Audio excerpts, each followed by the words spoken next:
8:30 practice, raining, like that's what I want. This has got to be a tough camp. Like you want it to be hard. This isn't supposed to be just fun. Like we want to push it. We want the guys to feel some type of way, and I'm excited for us to figure that out and learn and go through it all. Bills head coach Joe Brady on training camp as it rolls on around the league. And the Bills, they begin day 2 today. I'm excited about this defense and how Ed Oliver fits, the rest of these D linemen, the Deion Walkers, TJ Sanders, Landon Jackson, obviously Chubb's new here, Rousseau, more stand-up things. I'm excited to see how all these pieces are being used, how they fit, what is their best fit. It's Bills General Manager Brandon Beane. We heard from Brady and Beane yesterday. And speaking of the defense, we'll hear from new defensive coordinator Jim Leonard coming up right around 8 o'clock. We'll have that live for you right here on WGR. Coverage of training camp on WGR presented by Fecal Car and Joyce, your border attorneys, by Outlet Liquor. When you need to stock up, it's the place to buy a case. What's your outlet? And by the Barnes Firm. Car crash? You've got to call the Barnes Firm. 1-800-8-million. Around the NFL Network's Ian Rappaport reports that Saints defensive tackle Brian Brees is feared to have suffered a torn ACL. Giants GM Joe Shane said Malik Neighbors has been running routes, and taking part in individual drills during practice, so some good news there. The Athletics' Joe Person reports Panthers wide receiver Chris Brazell suffered a moderate LCL tear in his left knee and is expected to miss up to 8 weeks. Bengals defensive end Shamar Stewart suffered a leg injury and was carted off the field. Free agent tight end and quarterback Taysom Hill said a return to the Saints is not in the cards. And the Boston Herald's Andrew Callahan said A.J. Brown, his downfield struggles have been noteworthy during Patriots training camp. That's your Paddock Chevrolet Sports Update. Paddock Chevrolet with you for the extra mile since 1935. I'm Joe Cali for Western New York's Voice of the Fan, WGR.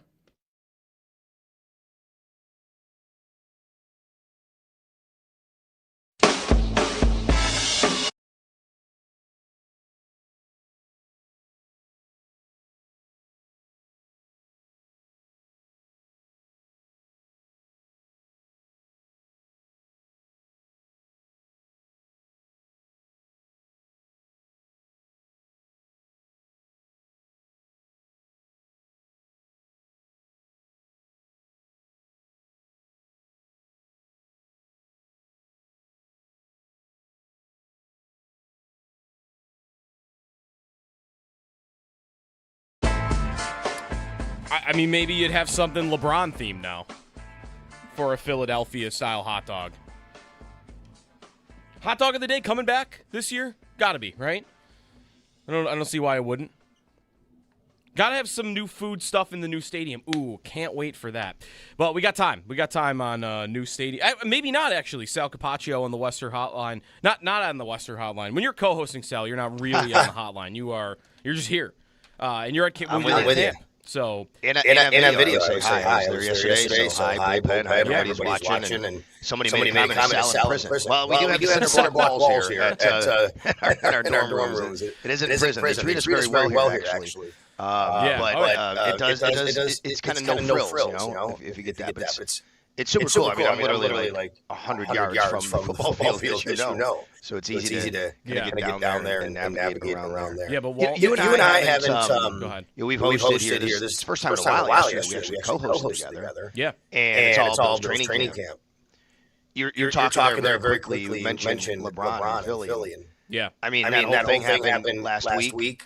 Mm-hmm. I have to be honest. Like I'm super excited for that. Like I'm not this big time NBA fan. I watch the NBA mostly in the playoffs. I love the NBA playoffs.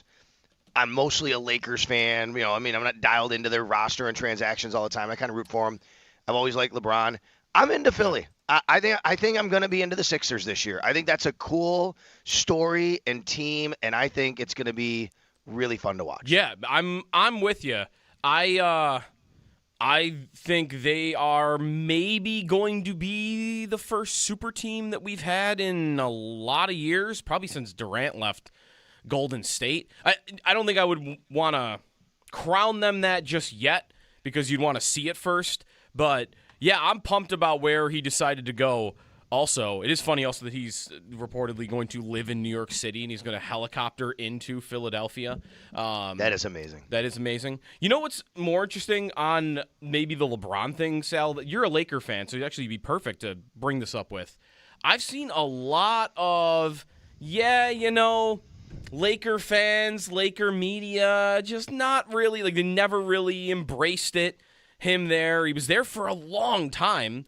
He did win a championship, but I saw it was just one radio host out there in Los Angeles who was going on this long soliloquy about how LeBron was this hired mercenary and he'll never be a true Laker. And like, what's the problem here? He did win a championship there. It's not like he was they were terrible the whole time. No, that's right. That's right. You guys talked the other day. You and Jeremy had an interesting conversation. You were bringing up guys who like. Somebody said, wherever they went, the team won, right? Yeah. Something like that, right? I mean, I think early in his career, Deion Sanders didn't win, but then he wound up going to the Niners. He wound up going to the Cowboys. They won Super Bowls. That he, to me, would qualify for something like this. Charles Haley, 5 Super Bowls, I believe. This is really interesting. To bring it back to the Bills, yesterday, after practice, we were talking with C.J. Gardner-Johnson. Mm-hmm. I asked C.J. Gardner-Johnson a question, which I actually think the answer is interesting, which I'll get to. The question I asked him was, I said, you've won a Super Bowl. You've been to another Super Bowl. Mm-hmm. What's the difference between those teams that you've been on and teams that haven't been as successful? The answer I'll give you in a minute. But then I went back and looked and said, because I wanted to kind of tweet out about it, so I went down the rabbit hole. Mm-hmm. I went back and looked at C.J. Gardner-Johnson's career. Yeah. Joe, every team he's been on has won a lot. He's never been on like a losing team. I think what did Detroit do in 2023? There's another one, 12-5. Yeah, they were good. So New Orleans in 2019, they were 13-3. New Orleans in 2020, 12-4. The next year they were 9-8. All right. He goes to Detroit. He goes to Philly, wins a Super Bowl, leaves there. Goes back to Philly, goes back to another Super Bowl, and then even Houston and Chicago. Now, look he didn't have like a ton of games with each of these teams played. Some of the seasons were cut short. I don't think he's been on a team that finished under 500 in a season, and he's also been on teams that went to Super Bowls and won a Super Bowl. Yeah, I think you're right. Yeah, because when you go to his Pro Football Reference page and you pull up playoffs, he's played in 6 different playoff seasons. He's only played 7 years in the league, and you mentioned I think the only one in there probably is that New Orleans team that went 9-8. So he's been on a good team everywhere he's gone. That also means that when you are a good team, and this has been, I guess, Houston, Chicago, the Eagles, like you're looking at safety and say, we'd like an upgrade there. Who can we bring in on a short-term deal? Who do we want to do that with? And team after team have decided C.J. Gardner-Johnson is the answer to that question. Yeah, like I think there are other takeaways you could have about him not ever sticking a long time. Like he's never signed a long-term extension. I wonder how close that's ever come for him, like getting a long-term deal done with a team. But I mean, I'd be cool living that life if I were him.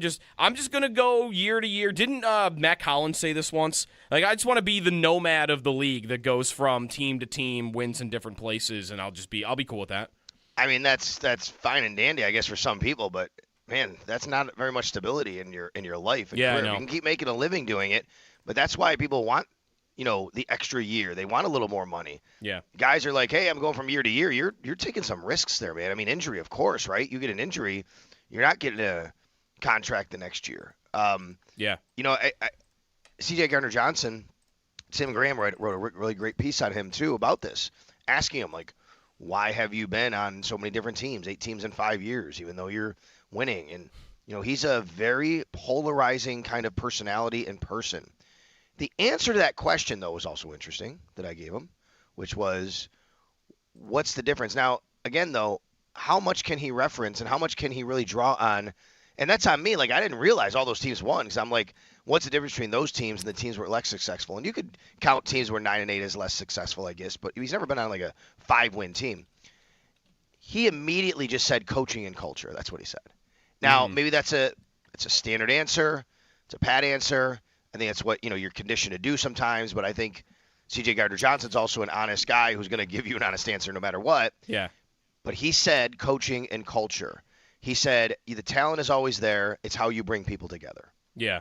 Now that we're on him and we're bringing up like how he's gone team to team like this and his attitude about it, I'm remembering it wasn't that long ago. When was it? June 26th.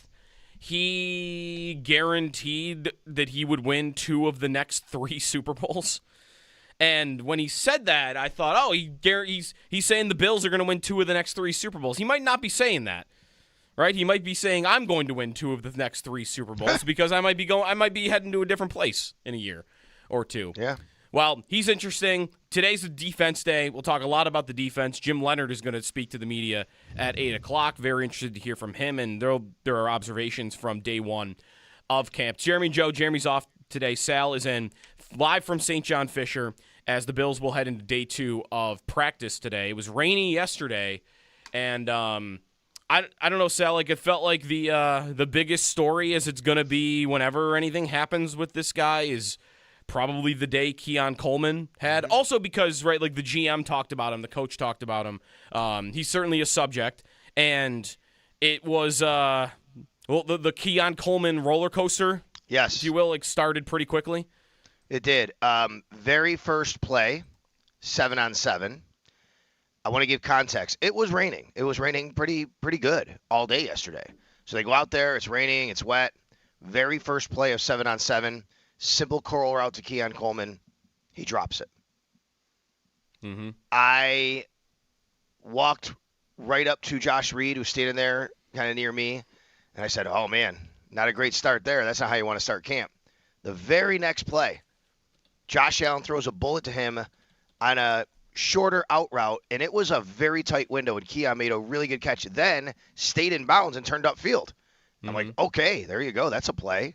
And then I said that same thing to Josh. I said, there's the Keon Coleman roller coaster, right? Mm-hmm. Now, as the practice went on, I think someone said they saw him drop another pass. I really didn't see that. It could have happened. I mean, there's lots of things happening. Yeah. I didn't think he had any sort of terrible day or great day after that. But those 2 back-to-back plays encapsulated what we've talked about with Keon Coleman. After practice, we talked to Brandon Beane. I asked him and bring up Keon Coleman, hey, from everything that's happened in this offseason, where do you see him now? What are those conversations? Brandon Beane, unprompted, brings up those 2 plays and says he saw the first play and wanted to know how would he bounce back from that. What would he do on the next play? How would his teammates respond? He said Josh went right to him. His teammates, dapped him up right after the play. He gathered himself. He caught the next play. He caught the next pass. And then he went on to talk about the off-field stuff and said, if you know him like I know him, like we know him, I think you would say that and see that we believe like the light has gone on. He understands why he's been in these situations over the last couple years.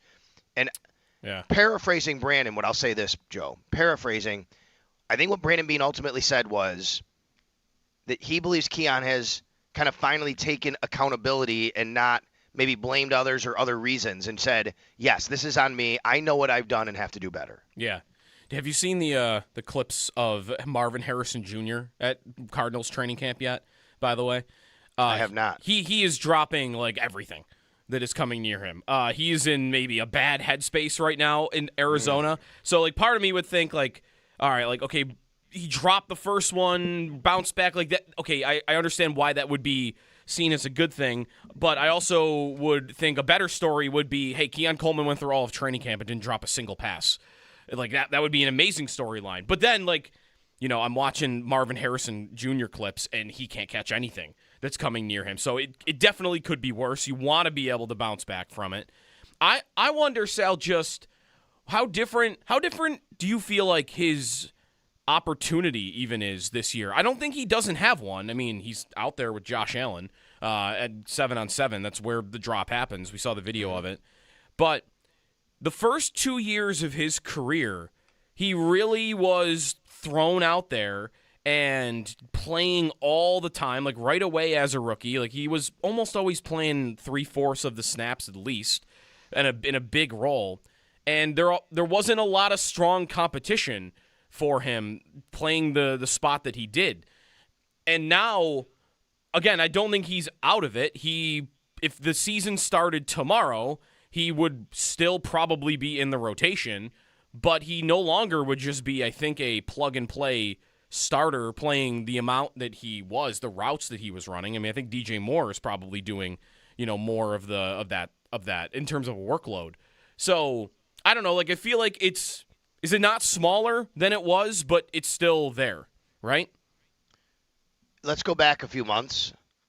I want to kind of revisit if I still feel this way. I felt that if Keon Coleman didn't win, like, the number 3 job or the very worst number 4 job, like if he's just a guy that at the end of camp, you're like, okay, he's on the team because we drafted him 33rd overall. It's his 3rd year. And, it really hasn't gone great. And we're just going to hope and, put him on the field in situations that maybe that's not even worth it at that point. Yeah. I think it's like almost all or nothing, right? Because it is now his 3rd year. He is the 33rd pick overall. And if he doesn't have that ascension to that regular role of a top 3 wide receiver, I think 3 is fine, right? 3. You can't expect him to really be 1 or 2 on this team, right? That'd be great. That might be more of an indictment if Khalil Shakir, something happens there. I mean, we know that he's a solid player, and they have DJ Moore. But if he doesn't take hold of that number 3 job, I'm almost to the point where I'm like, why wouldn't you then just kind of invest in something else and someone else? Mm-hmm. Because if that's the case, will it ever really happen? And you're just spinning your wheels, so to speak. You know what I mean? Yeah, I guess you're at that point asking what value is he bringing me in that depth role that somebody else couldn't be bringing me. And that's where I would say maybe they're exploring that, right? Like if he could be a punt returner, then that could be that. If he could be I still feel like there is you mentioned on this catch he made, everyone's focusing on the fact that he caught the ball after he dropped it. But you talking about how he turned up field nicely inside. Like I've always felt like watching him in his first 2 years with the Bills, the thing he is, I think, best at is his ability with the ball in his hands. It's why he was a punt returner in college and now is maybe going to get a look at it. We'll see with the Bills. And he's made plays like that with the Bills where he makes a catch and he makes the right turn or he makes the right cut and he gets into the open field. And you have Shakir, so I don't think, again, this would be a depth role, right? Like, I don't think you're ever going to be the primary guy they're throwing screens to on the offense, but I'm thinking about, like, what was Curtis Samuel's role last year when he was active? Wasn't it kind of, like, I'm not playing all the time. I'm playing a third of the snaps on offense, and I'm getting a couple of balls thrown my way here and there. I think that could be there for Coleman, but that's not a role that you would say is like a long-term relationship, right? Like, that's kind of we're just figuring out something to do with you right now, and we're not talking about a second contract if that's ends up being Keon Coleman. The thing that's going to kind of hurt Keon, even if he is solid this year, is what does a number 3 receiver look like? Like, what do the numbers look like? Yeah. Because we were going over this on the afternoon show yesterday with Mike and Chris. And if you go back to the last couple of years, you get to 40 catches, that's your number 3 receiver, Joe. The number 3 receiver on the Bills last year, in fact, the number 2 receiver at 39, that was Dalton Kincaid. Right. The number 3 was Keon, who's number 2 as the actual wide receiver position at 38. He was the number 3 last year at 38. Yeah. If he gets to 40, he probably is the 3rd receiver as far as numbers. But let's just say his catch percentage is way up. Nothing happens off the field. He's solid. He scores 4 touchdowns. He has 40 catches. That could be a nice year. But at the end of the year, if that happens, aren't we also still in a spot of, I still kind of wanted more, right? Like, look at the numbers, 3 years in, and we're topping out at 40 catches. And that might not be a fault of his own, though. Like I said, that might be a fault of just the circumstance of the roster. But maybe he has an elevation, but it never works out with the numbers because of that. Yeah. I'm at a point now where I feel like it would be good to just take anything that is usable for him in his career that he is not. He was a healthy scratch at the end last season. I know that was a lot of off the field with showing up late and whatnot, but it also was to me that he wasn't producing outside of that Baltimore game. He didn't make it hard on them, I think, because he wasn't that productive. Yeah, if you go back looking at the last 5 seasons with the Bills, they have not had a third wide receiver because their tight end is almost always come in like second or third, whether it's Kincaid or there was a year Knox had 48 catches, and that actually was tied for second on the team. But where the third wide receiver ranked for the Bills in catches, the last 2 years, and this probably wouldn't surprise anybody because they've been a little bit more, or maybe a lot more, run heavy, and they've had more 12 personnel, so tight ends have been on the field more often. The last couple of years, their third wide receiver, 22 catches and 31 catches. Samuel and Palmer for that. But before that, Shakir, 39, and that's a year where Joe Brady had half the season. You have Isaiah McKenzie had a year of 42 catches in there. That's a little bit more of a high profile or a high volume pass attack. And I guess that would be part of the question too, right? Like, man, Sal, their third wide receiver is getting 40 catches. And maybe you mean receiver overall because Kincaid would factor in, but if Kincaid was above that and Shakir was above that and DJ Moore was above that and there still was room for Coleman to get in there and get 40 catches, I mean, I would feel like their offense is going to be like one of the best couple offenses in football, throwing the ball. I just went and looked at both the Eagles and Bengals. Are those two good teams to use of like teams you think throw the ball well, use guys, right? I do. And they're kind of I like they're not totally the same, right? Because since he's a high volume pass attack with great receivers, and the Eagles are a team that runs the ball a lot with great receivers. Do you want to guess their top three, like what the number 3 receptions guy got for them, regardless of position for the Bengals? So behind Chase and Higgins, I'm going to guess there was a guy around like high 30s. Believe it or not, Jamar Chase, number 1 at 125. Chase Brown, number 2 at 69, but then T. Higgins at 59.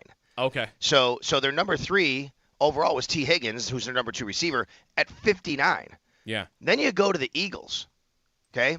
Mm-hmm. The Eagles, their top 3 pass catchers last year all had at least 60 catches. You go A.J. Brown, 78, Devontae Smith, 77, Dallas Goedert, 60. Yeah. How about we adopt a new mentality? Like the top 3 eat. The top three eat. Like, I mean, everybody eats is a nice thing to say, and you go down the roster, but I didn't do this with every team. I think if you go to some of the better passing attacks in the NFL, you're going to find there's probably a good group of 3, and then there's a drop-off to the next group. Isn't that, though, blocking out any of these guys that we're talking about battling for maybe not being on the field? Coleman, Palmer, I mean those are the big 2, but Skylar Bell also I should throw him in as a rookie. Like those guys will probably play because they'll have 3 wide receiver sets, 11 personnel. But man, if I'm looking at like the top 3, don't I have the top 3? Or I think I know the top 3 I want, don't I? Don't I want the top 3 to be Kincaid, Moore, and Shakir? I could argue you'd want Coleman to be. I mean, you're going to have Shakir. He's going to be, no doubt. But right. If at the end of the year I told you that I didn't give you any context to this, but I said that Khalil Shakir was the number 4 receptions guy, Moore, Kincaid, and Coleman were the top 3. Yeah. Right now, would you say, okay, that's fine? Or would you be scared of that? That's a good question.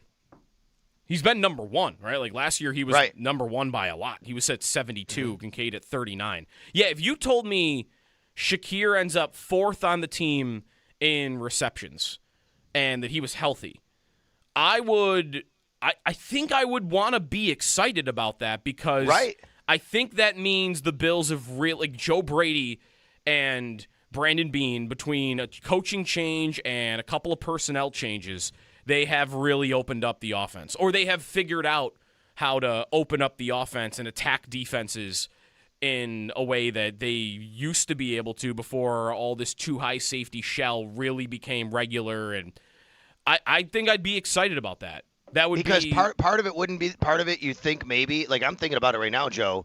I'm like, well, how do you get there? One of the ways you get there is maybe eliminating so many of the bubble screens, right? The tunnel screens, right?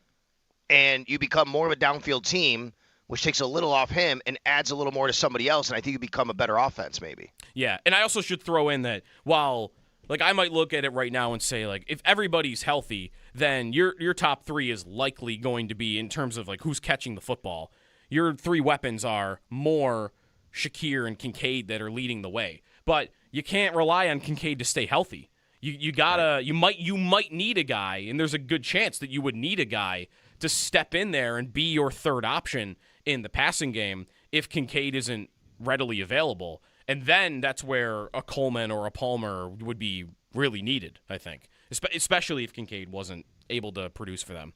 Well, it was an interesting first day, nonetheless, for him. I do want to talk a lot about the defense today, and we'll get some more observations from day one of camp from Sal here. We've got him till about 7:20 again. Jim Leonard at 8 o'clock, right? All that's the same schedule-wise as it would have been yesterday for same as yesterday, yeah. Just no Brandon Bean today. That was a one-day thing. Right. So we'll hear from Jim Leonard at 8. How good is the Bills' defense going to be? How good is it capable of being? And there is already some injury stuff to keep an eye on with the defense. So we'll get to that when we come back. Training camp coverage here on WGR continues. Sal Capaccio is live from St. John Fisher. This is Jeremy and Joe here on WGR.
8:30 practice, raining, like that's what I want. This has got to be a tough camp. Like you want it to be hard. This isn't supposed to be just fun. Like we want to push it. We want the guys to feel some type of way, and I'm excited for us to figure that out and learn and go through it all. Bills head coach Joe Brady on day 1 of training camp. It rolls on around the league, and the Bills begin day 2 coming up in just a little bit. Brady and Bills general manager Brandon Beane spoke yesterday. Beane spoke a little on Keon Coleman's expectations after a turbulent first 2 seasons, to say the least. I don't know what my expectations are. I'm not concerned that he's not going to do things, the immature things that popped up from time to time the first 2 years. So I think by being as mature as he's shown this offseason, that those things will take care of itself. All of their comments are on demand at WGR550.com. We'll hear from new defensive coordinator Jim Leonard coming up right around 8 o'clock. So stay tuned for that. We'll have that live right here on WGR. Coverage of training camp on WGR presented by Fiegel Car and Joyce, your border attorneys. By Outlet Liquor, when you need to stock up, it's the place to buy a case. What's your outlet? And by the Barnes Firm. Car crash, you've got to call the Barnes Firm. 1-800-8-million. Around the NFL, some injury news from yesterday. NFL Network's Ian Rappaport reports that Saints defensive tackle Brian Brees is feared to have suffered a torn ACL. The Athletics' Joe Person reports Panthers wide receiver Chris Brazell suffered a moderate LCL tear in his left knee and is expected to miss up to 8 weeks. Bengals defensive end Shamar Stewart suffered a leg injury during yesterday's practice and was carted off the field as well. In other news, Giants general manager Joe Shane said Malik Neighbors has been running, cutting, and running routes, taking part in individual drills as well during practice, so some good news there. Free agent tight end and quarterback Taysom Hill said his return to the Saints is not in the cards. In the Boston Herald's Andrew Callahan said A.J. Brown's downfield struggles have been noteworthy during Patriots training camp. That's your Paddock Chevrolet Sports Headlines. Paddock Chevrolet with you for the extra mile since 1935. I'm Joe Cali for Western New York's Voice of the Fan, WGR.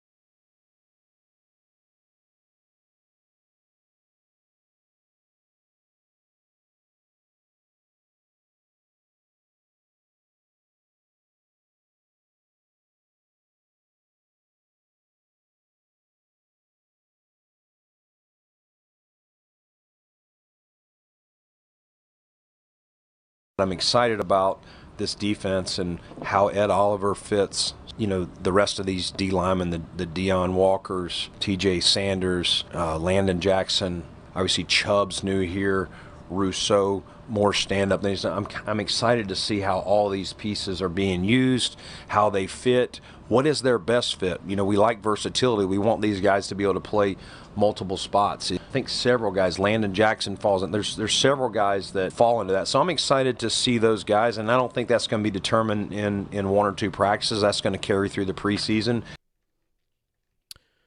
Bills general manager Brandon Beane.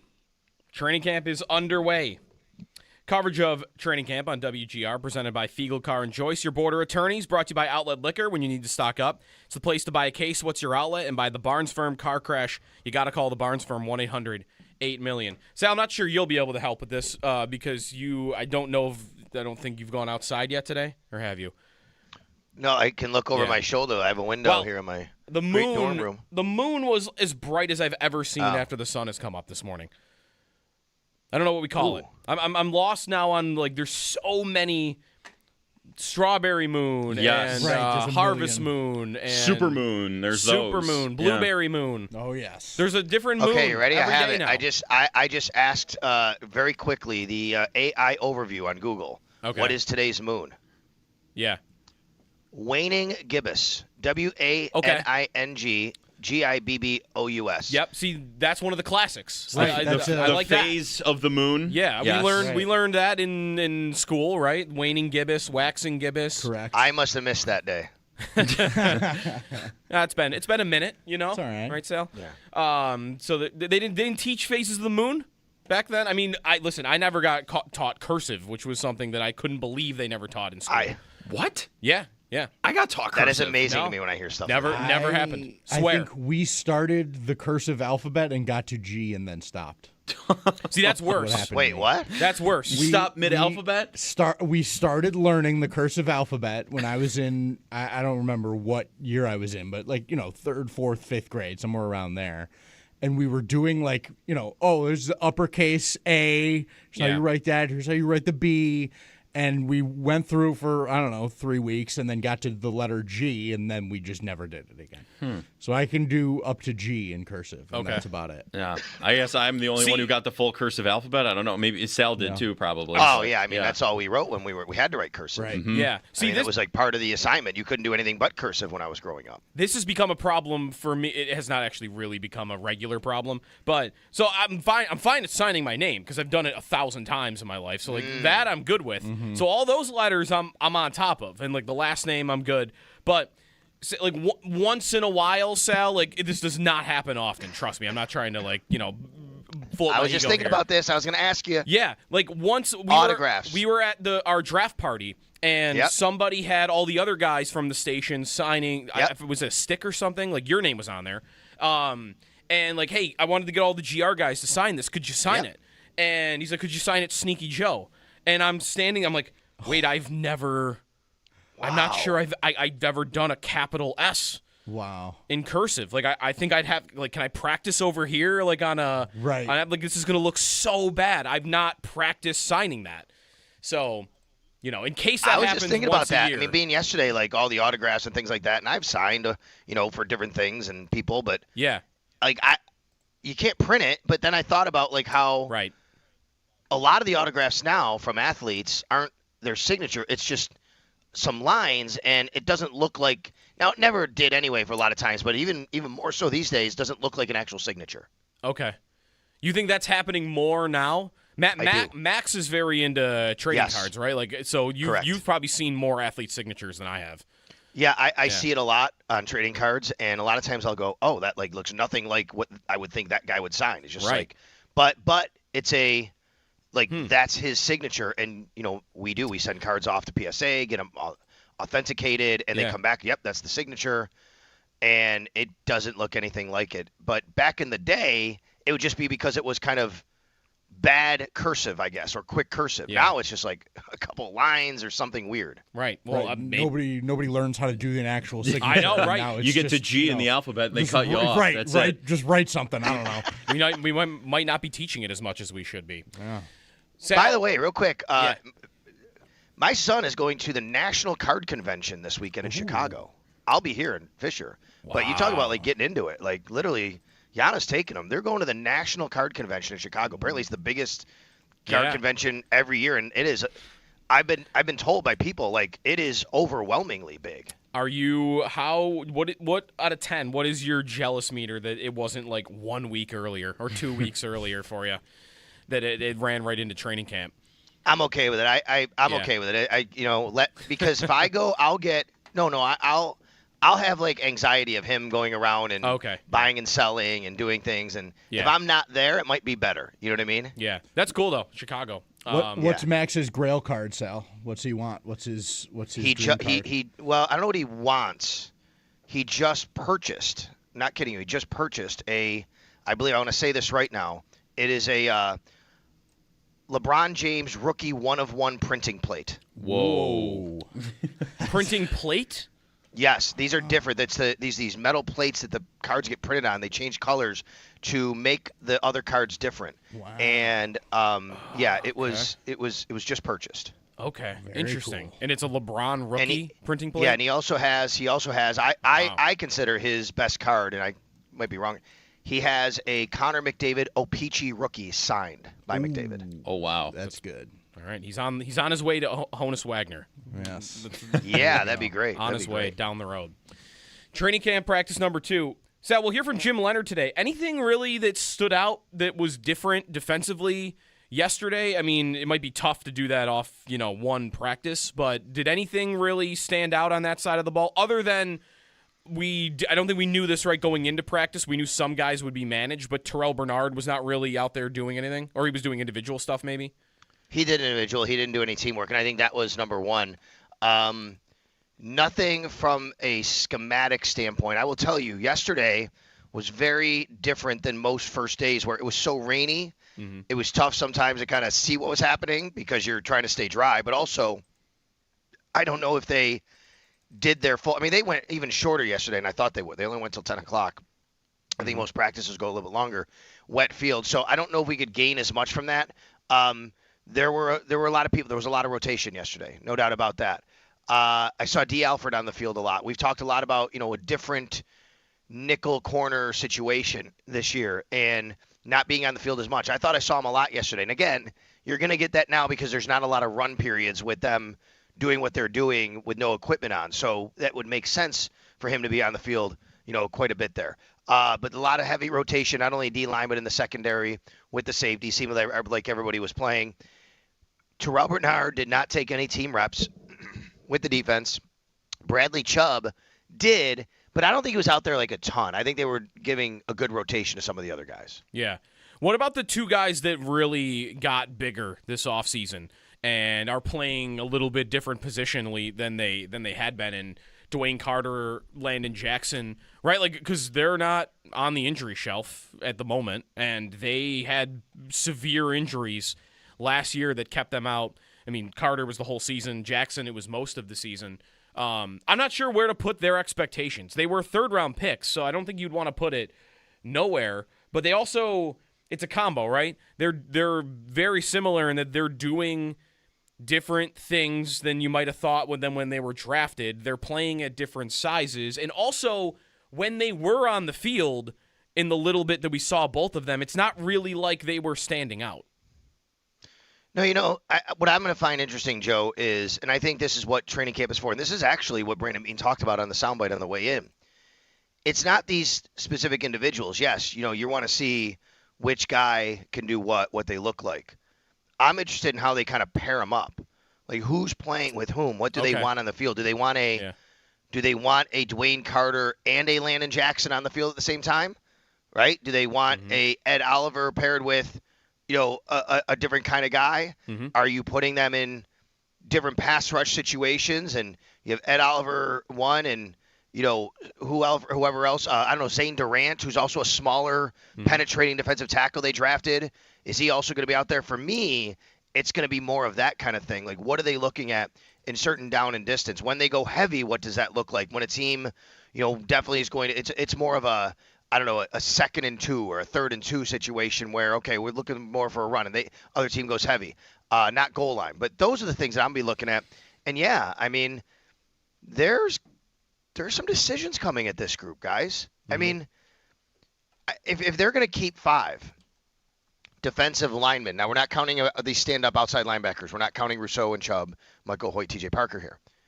If they're going to keep 5 defensive linemen, somebody's not going to make the team out of Ed Oliver, Deion Walker, TJ Sanders, Dwayne Carter, and Landon Jackson, and Zane Durant. Mm-hmm. And then you still have Fedarian Mathis, who they really like. Mm-hmm.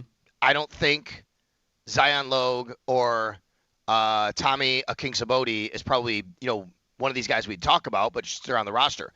But even out of the 7, counting Fedarian Mathis, then you'd have to trim 2 of them. Right. Yeah, and that's what they normally would keep at that position? 5 or 6? 5. I think 5, yeah. You could keep 6 in the new defense, but if you keep 6, okay, then what does linebacker look like? Rousseau, Chubb, Hoyt, Parker, Solomon are outside linebacker. That's 5 there. Like, you can't keep 12 of these guys. Yeah. You're not counting Vita Vea, I've noticed, by the way, which is I'm not counting Vita Vea. I don't see him on my cheat sheet on the Bills roster yet. Yeah. Yeah, that position, I didn't realize the number crunch they could be at, but yeah, as you're looking at it, yeah, who would be the guy right now? I mean, that would be tough, right? Like we have to see training camp. I think a lot of people would point right to Dwayne Carter. Yeah. And say, like, hey, what's his situation? Because you just drafted Walker and Sanders. Walker obviously had a really great year. Sanders had some nice moments, but you're not moving on from him after a 1 year. And then you'd go right to Carter and Jackson. But Jackson might have the leg up because he's only in his 2nd year where Carter's in his 3rd. Do you remember camp last year? Weren't we already starting to poke around in the will Dwayne Carter make the team even going into year 2? We were there, weren't we? I think Bulldog was very much on that. Like he kept feeling that maybe he's the odd man out. And then unfortunately he tore his Achilles just a few days before Final Cuts, I believe it was. Maybe it was right after Final Cuts, but it was right around that time. It was before the season started, and he was out for the year. So, injuries do kind of unfortunately settle a position and numbers and situation. But, yeah, I mean, that was a bit of it last year. They made a mid-round investment on him, just 3 years ago. You don't usually see guys, moved off that quickly, but right now with a scheme change, it could happen. Yeah. We'll talk more about the defense coming up at 7 o'clock. And I do want to get to, there's a lot of injuries around the league that happened yesterday that we could get to coming up in the shorter segment coming up next. Very quickly, though, because I got this question on Twitter. Sal, we know that the only player really that's not at camp who's on the PUP list is Tyrell Shavers. Mm-hmm. Got a question about Dorian Strong. What list is he on? Is he just on IR or because he's on the roster still? No, he was placed on IR already. Okay. He's that happened a while ago. We know he's not going to play this year. Gotcha. 803. He was waived injured, and once you clear waivers, then he just goes on IR, and no one claimed him, so that's why. Gotcha. 803-0550 is the phone number. Camp continues, day 2. Jim Leonard speaking in just a little over an hour, and then they're practicing at 8:30. When we come back, if you didn't see all the injuries yesterday around the league, there's one team that should feel almost like devastated after day 1 because they had multiple. But some big ones around the league. We'll get to that coming up next on Jeremy and Joe.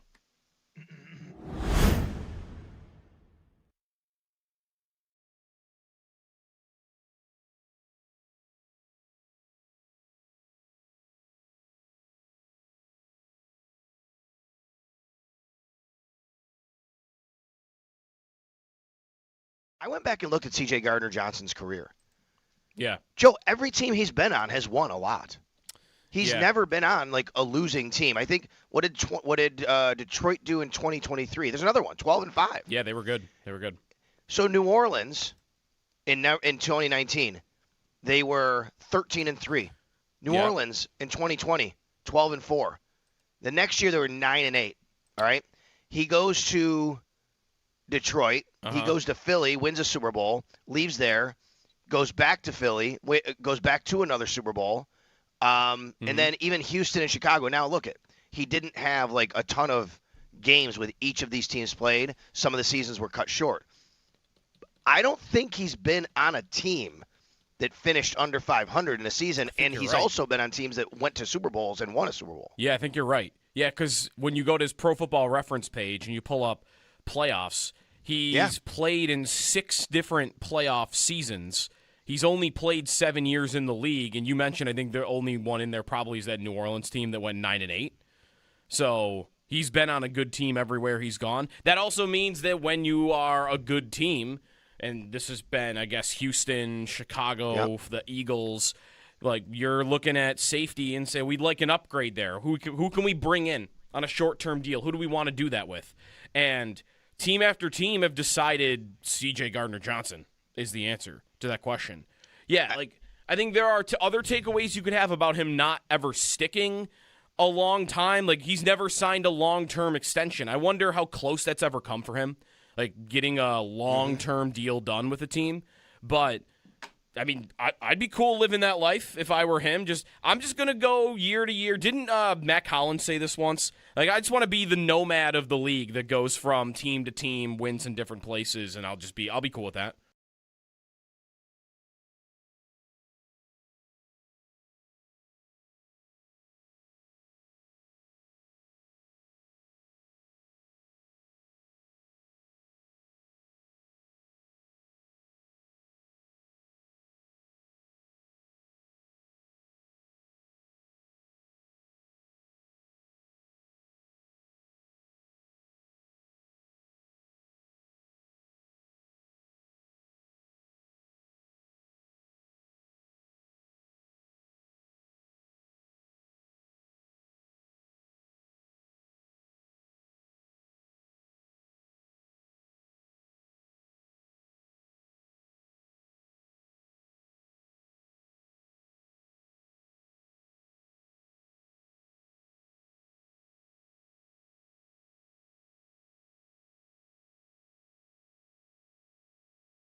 Sal Capaccio's with us for still a little half hour longer until we get to Jim Leonard at the podium at 8.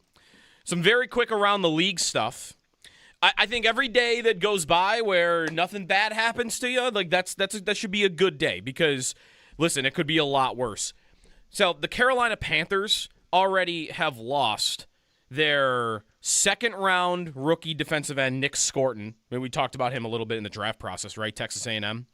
He is out for the year already with a torn ACL that he got on day 1 of training camp. Yesterday, Chris Brazzell, who I believe is their third-round wide receiver, has a torn LCL, so he's going to miss at least 8 weeks. They had a tight end carted off the field yesterday with an ankle injury. That one doesn't look like it's season-ending. It's like ankle sprain or something. But already they have 2 players that they drafted Scorton was last year, by the way. Second-round pick and a third-round pick that are just basically done. And you've got Shamar Stewart carted off in Cincinnati. And by the way, these are not like carted off because like the card's just available. Like the Stewart one is like really bad. Like bad leg injury. And he was a big plan for them to replace Trey Hendrickson. Ricky Pearsall, knee swelling, PCL injury from last year with the Niners. I mean, man, I feel like Tua's hurt. It was a bad day around the league, and knock on wood this continues, but the Bills got out, right, pretty much unscathed yesterday?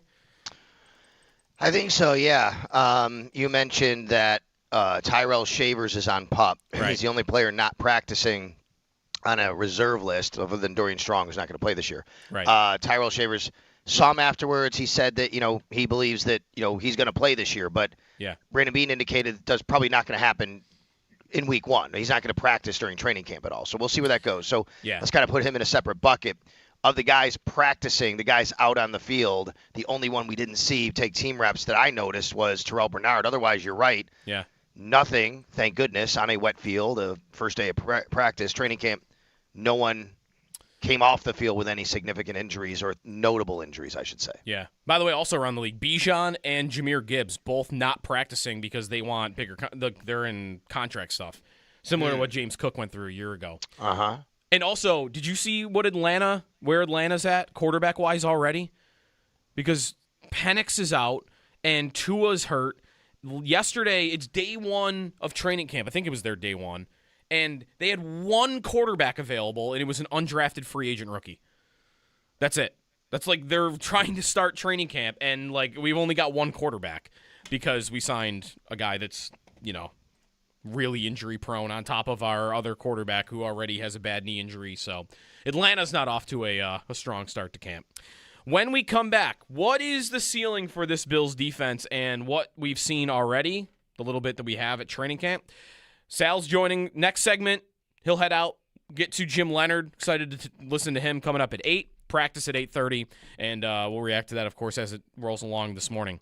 It's Jeremy and Joe. We also got to get our Odyssey review in. Me, Joe, and Owen went to see the Odyssey yesterday on the 70-millimeter screen. I'm very excited to give that review. That's coming up here on WGR. I don't know, Sal. Like it felt like the biggest story as it's gonna be whenever anything happens with this guy is probably the day Keon Coleman had. Also because like the GM talked about him, the coach talked about him. He's certainly a subject, and it was the Keon Coleman roller coaster, yes, if you will, like started pretty quickly. It did. Very first play, 7-on-7. I want to give context. It was raining. It was raining pretty good all day yesterday. So they go out there. It's raining. It's wet. Very first play of 7-on-7. Simple curl route to Keon Coleman. He drops it.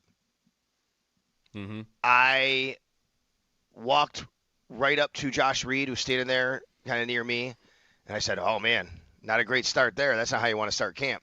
The very next play, Josh Allen throws a bullet to him on a shorter out route, and it was a very tight window, and Keon made a really good catch, then stayed in bounds and turned upfield. Mm-hmm. I'm like, okay, there you go. That's a play.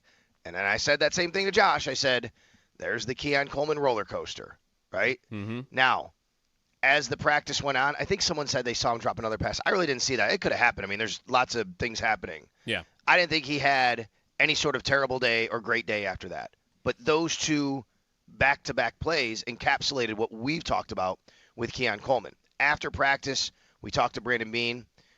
I ask him and bring up Keon Coleman, hey, from everything that's happened in this offseason, where do you see him now? What are those conversations? Brandon Beane, unprompted, brings up those two plays and says he saw the first play and wanted to know how would he bounce back from that. What would he do on the next play? How would his teammates respond? He said Josh went right to him. His teammates, dapped him up right after the play. He gathered himself. He caught the next play. He caught the next pass. And then he went on to talk about the off-field stuff and said, if you know him like I know him, like we know him, I think you would say that and see that we believe like the light has gone on. He understands why he's been in these situations over the last couple years. And paraphrasing Brandon, what I'll say this, Joe, paraphrasing, I think what Brandon Beane ultimately said was that he believes Keon has kind of finally taken accountability and not maybe blamed others or other reasons and said, yes, this is on me. I know what I've done and have to do better.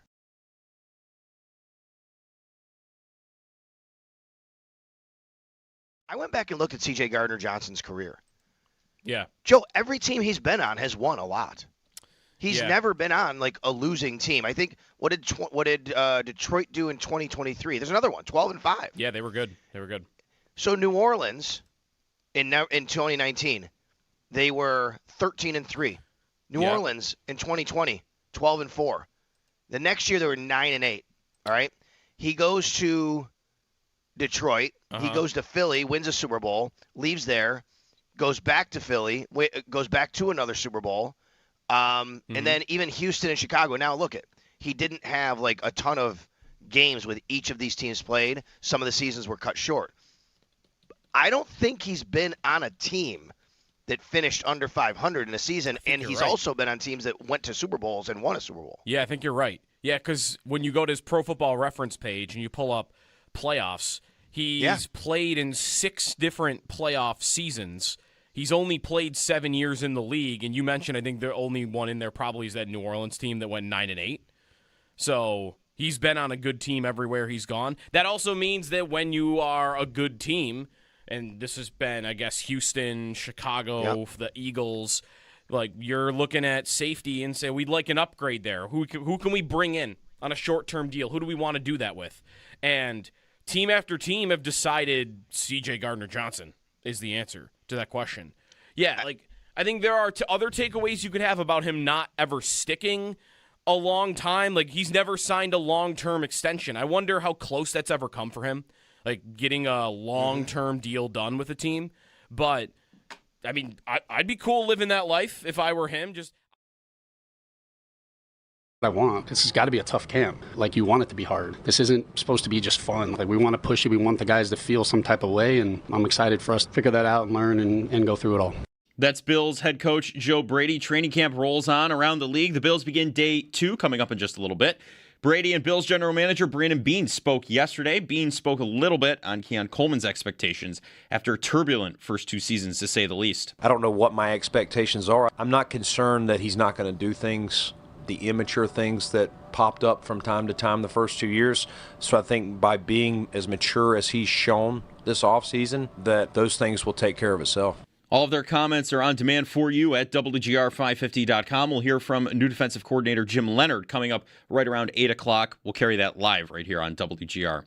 Coverage of training camp on WGR presented by Fecal Car and Joyce, your border attorneys, by Outlet Liquor. When you need to stock up, it's the place to buy a case. What's your outlet? And by the Barnes Firm. Car crash? You've got to call the Barnes Firm. 1-800-8-million. Around the NFL, some injury news from yesterday.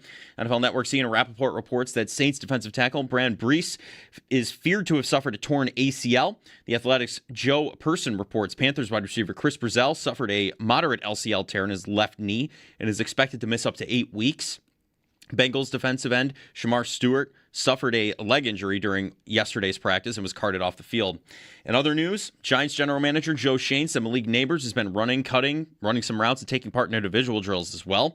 Free agent tight end quarterback Taysom Hill said his return to the Saints is not in the cards. The Boston Herald's Andrew Callahan said A.J. Brown's downfield struggles have been noteworthy. during Patriots training camp. Don't miss the National Comedy Center's Comedy Festival featuring 50 live events, including comedian Burt Kreischer on August 8th at 7 p.m. live in Jamestown. Tickets at comedycenter.org. You can tune in for the rest of this week to win your chance at a pair of tickets for Burt Kreischer. That's your Paddock Chevrolet Sports Update. Paddock Chevrolet with you for the extra mile since 1935. I'm Joe Cali for Western New York's Voice of the Fan, WGR.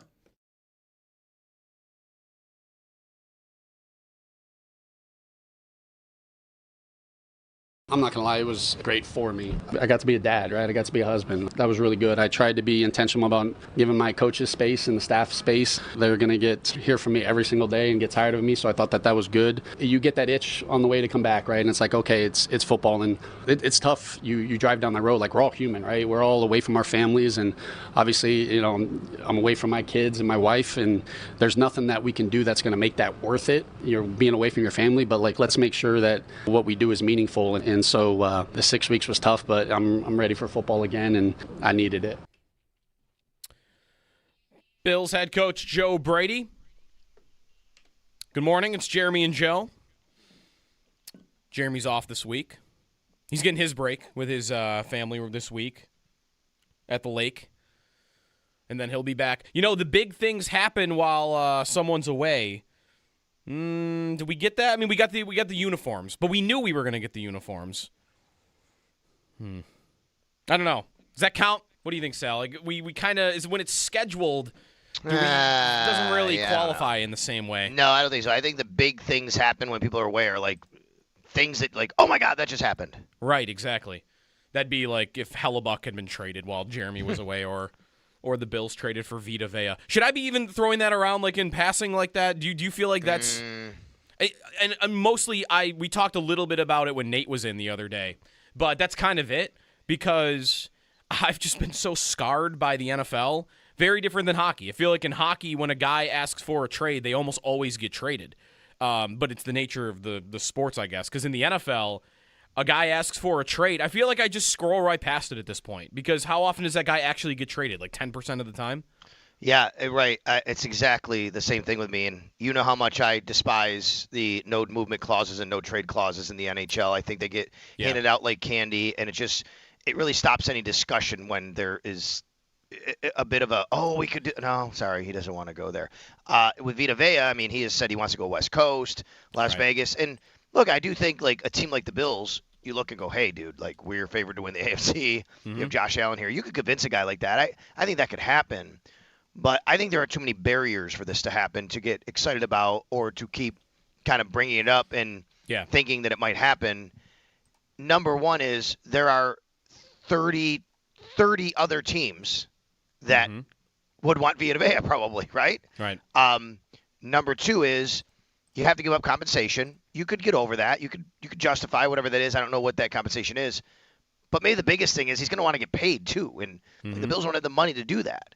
I just think there are too many barriers. And I understand, like, there's a lot of talk about how Brandon Beane always says, we were in on it, and didn't get something done. I get that. And the criticism from people. I don't think if Brandon Beane doesn't trade for Vita Vea, I don't think that's a criticism of him in this particular instance, because there's going to be 29 other teams that don't do it either with their GM, and some could really use them, and they're very good teams. Yeah. The thing about, like, the roadblocks and the barriers, the money, it would be a lot of money, especially past this season. You could do it right now because, as we've mentioned, there is still a lever to pull with Deion Dawkins' contract that they have not pulled, but maybe they don't want to pull it. Maybe they want to see what the year looks like before they commit to him longer, or maybe they'd be fine with it and they just haven't had an idea that they like enough to do it.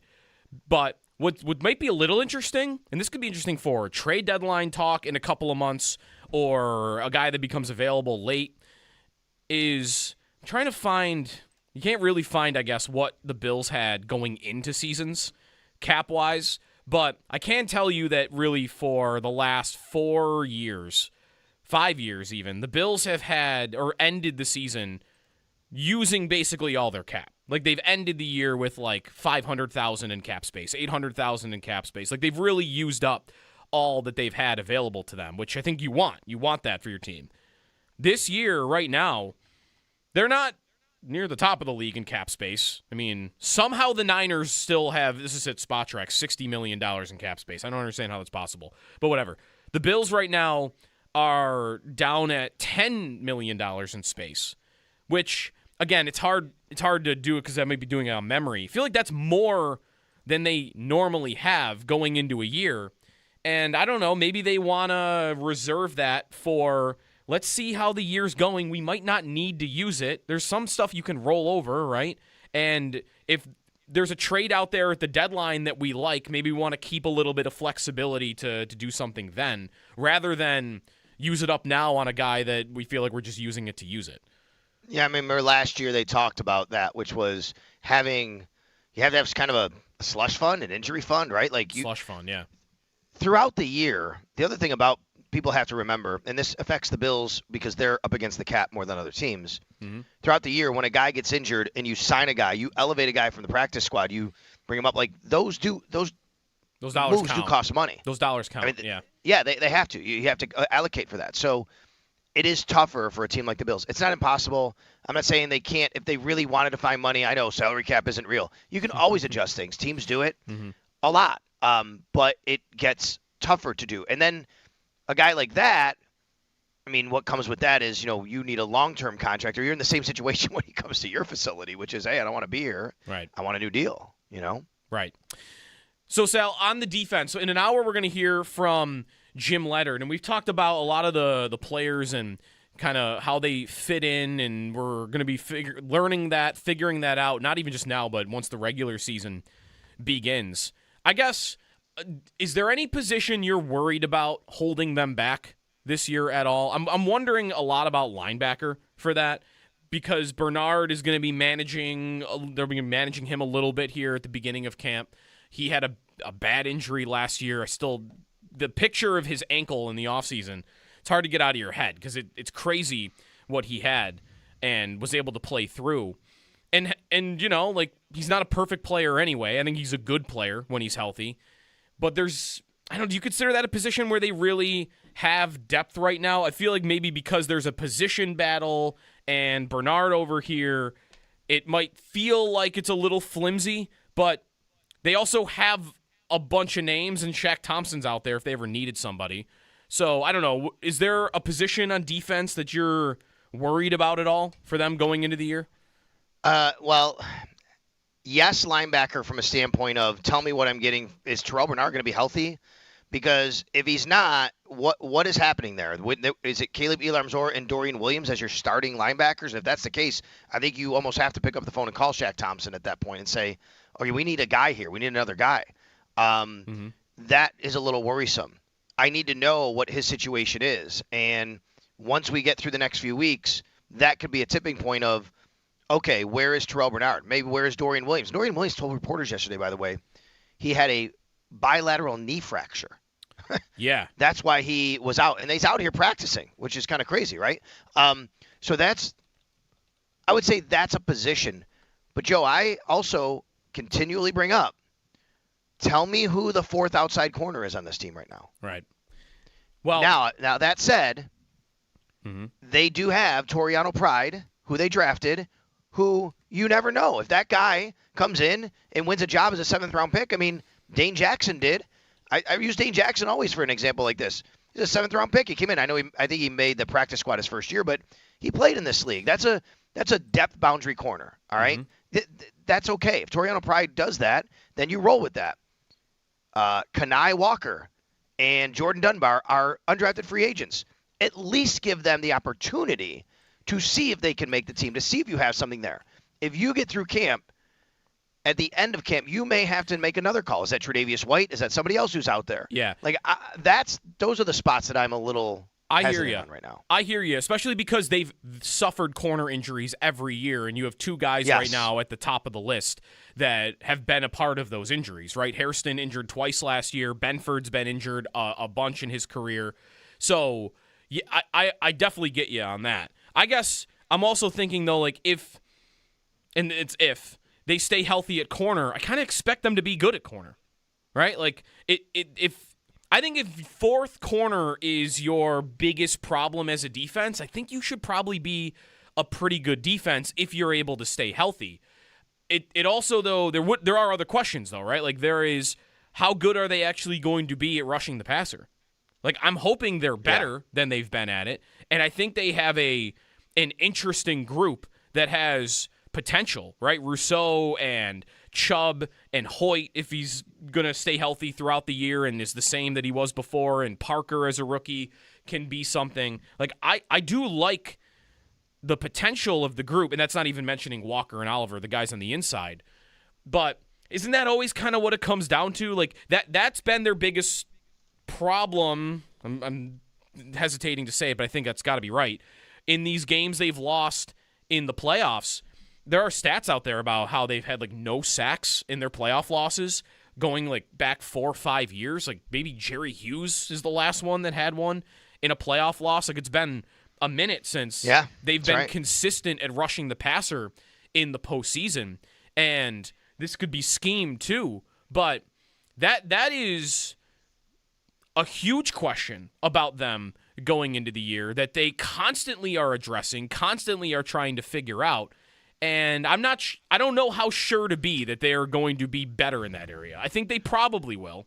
I think I go back and forth too on, like, what's better for the Bills or any team really, like, to have, like, this one stud pass rusher who is getting, like, 12 sacks, 14 sacks, or to have, like, 3 guys hovering around 8 or 9. Ooh, and everybody eats pass rush? Right. Because they have not had that one guy. Von obviously came in. He was doing well before the injury. But you got to go back, Joe. It's been 3 years since the Bills had multiple players with more than 6 sacks. Wow. It's just 6. That's not like a high number you really put it at. Correct. Yeah. Well, this year, I might want to bet they do have that. More than 6. Give me the guys who are having more than 6 this year. Rousseau's going to have more than 6. Okay. Chubb's going to have more than 6. And I need one other guy. I mean, one. You don't even need one other guy. They have not had multiple, 2 guys. Multiple, right. Right. And honestly, if Chubb or Rousseau didn't have 6 sacks, that would be a letdown. I think. I'm going to give you right now. Let's see. So last year, Rousseau had 7. Joey Bosa had 5. Yeah. That was your top 2. All right? 2024. Let's go to that. Rousseau, I think, also led there. Here we go. 2024. Rousseau had 8. Epinesa had 6. Von Miller had 6. I mean, that's not terrible. They have 3 guys with 6 or more, but nobody had more than 8, and you had only one guy with more than 6. Right. The year before that is the year that, in fact, I asked this trivia question to Matt Bove the other day on the pod. Let me ask you before I wrap up today. Can you name the 4 players who 2023 had more than 6 sacks for the Bills? 4 players in 2023 had more than 6 sacks for the Bills. Yep. Von, was that the year Von? Nope. No. Nope. Or that was the year he tried to come back and he really couldn't. Correct. The year after is when he kind of resurged a little bit. So Rousseau had more than 6. Did not that year. He had 5.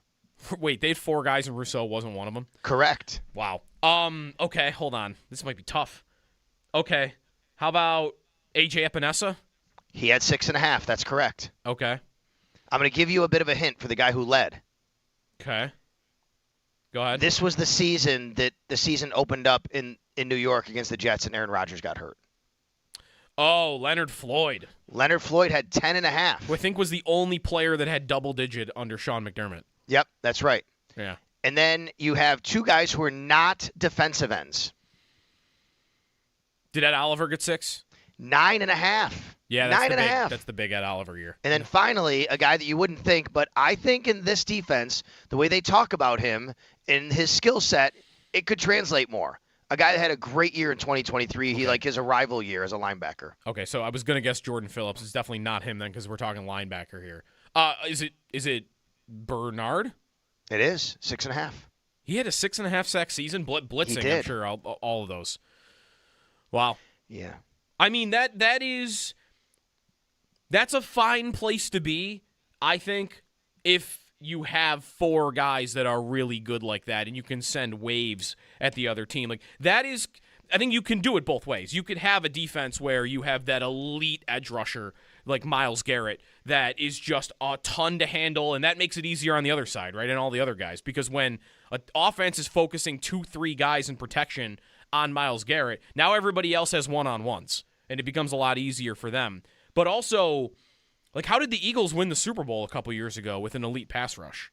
They did not have, right, a Myles Garrett. Like, wasn't it a kind of a what we're talking about here where, like, it's Josh Sweat and it's Milton Williams and it's Brandon Graham and it's Jalen Carter. Like, it was 4 guys, 5 guys that they were sending at Mahomes in the Super Bowl and obviously the big games before that. So I think that can work too.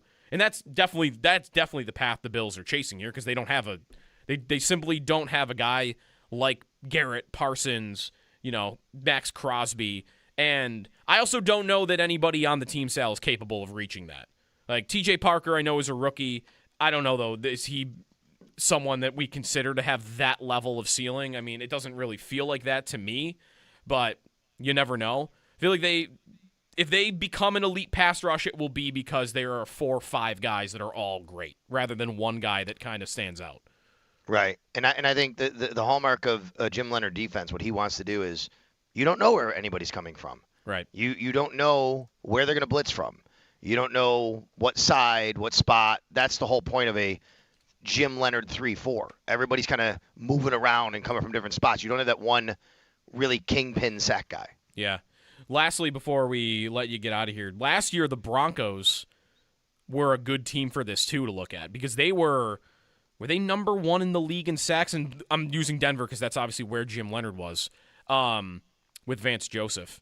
They were, let's see, last year they had, Nick Bonito had 14 sacks. Like, that's a premier guy. Like, he is great. But then, look, Jonathan Cooper, 8 sacks. John Franklin Myers, 7.5. Zach Allen, 7. And then they had 1, 2, 3, 4 other guys that had 4 or 4.5 sacks. Like, that is 8 guys with 4 or more sacks. That's maybe that might be a model. That might be a stat sheet that you would love to see at the end of the season for the Bills.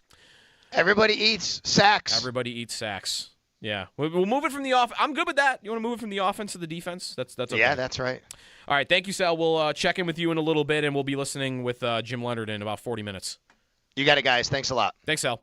Sal Capaccio from training camp. He's live at St. John Fisher. He's heading down to the press tent where they do all their media. Jim Leonard will be speaking in just a little bit. Yeah, that Denver defense last year. But Bonito is, I mean, he got Defensive Player of the Year votes. Like, he was 4th in Defensive Player of the Year. So they did have one guy that was great. But then it's 7 guys after that, 8 guys after that were all giving you something.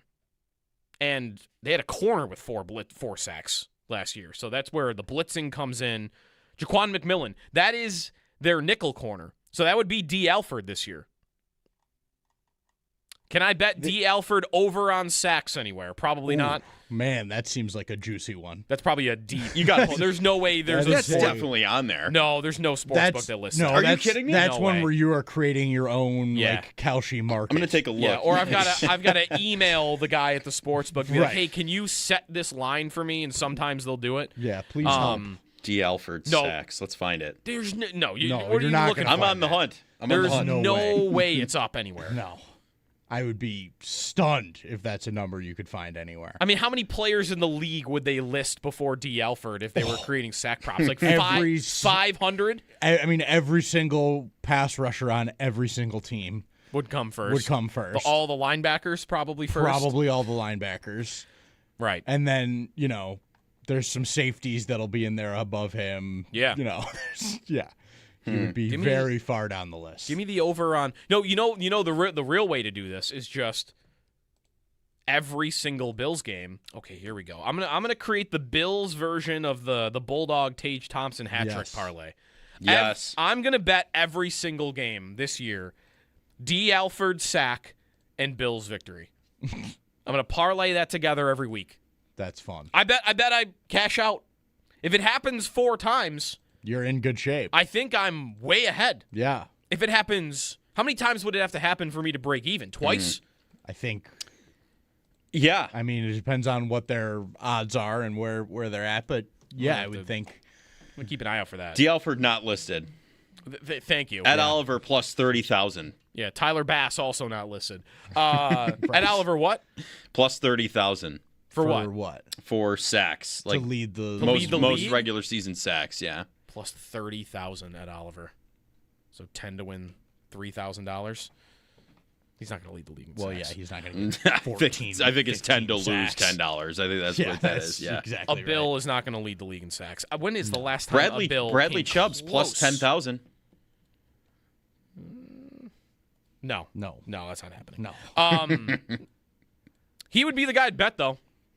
If I had to, Chubb? if you told me a Bill did lead the league in sacks, one I would say what? Like my jaw would hit the floor. Where'd that come from?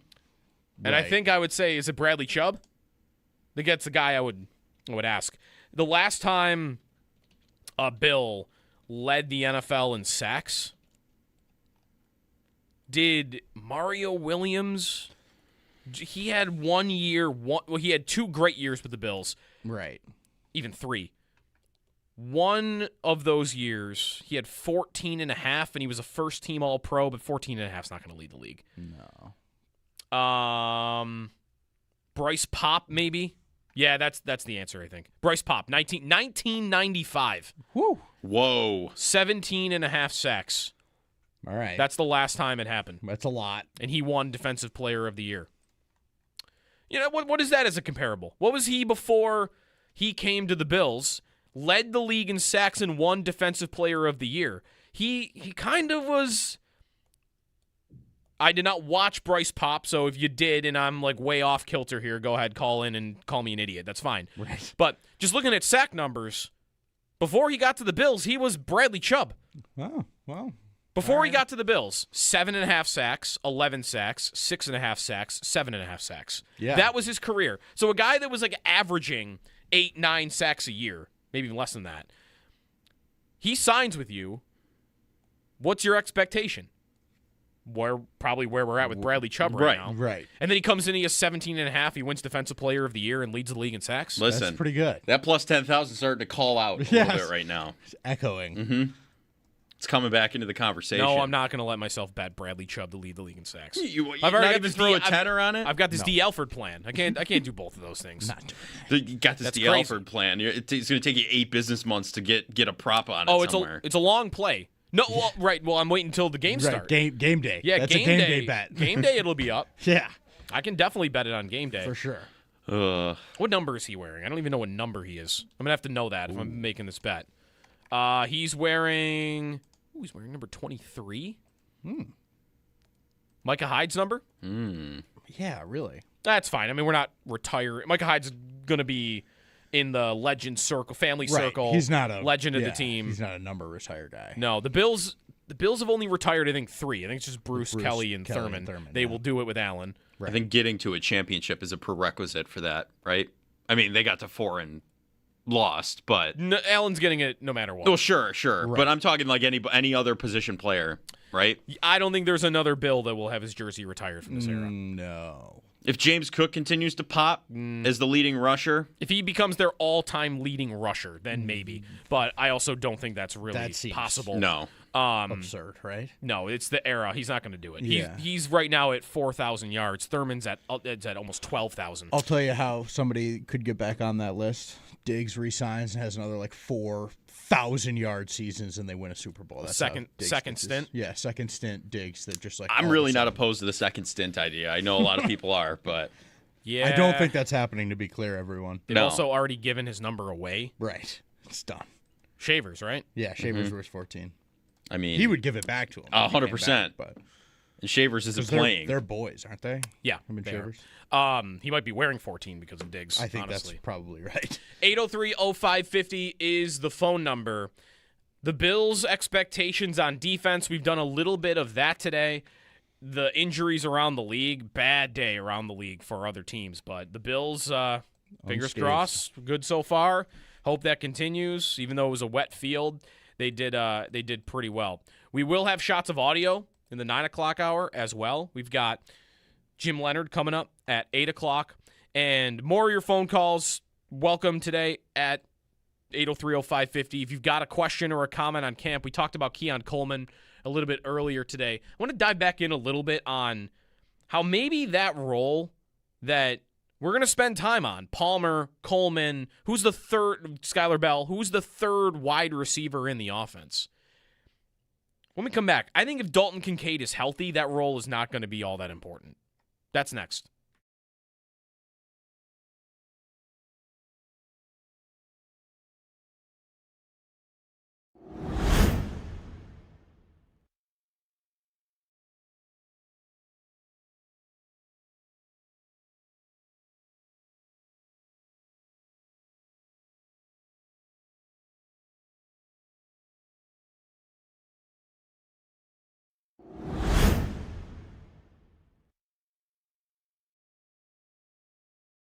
For more comfort. Now's the perfect time to make yourself comfortable with a new electric heating and cooling system from Belknap. In Western New York, summer and winter bring extreme temperature conditions. Make yourself comfortable with Mitsubishi electric heat pumps, designed to keep your home cool in the summer and warm in the winter, no matter how hot or cold it gets outside. Call Belknap today to learn more. I'm Gary Garfel, president of Belknap. We work on your schedule.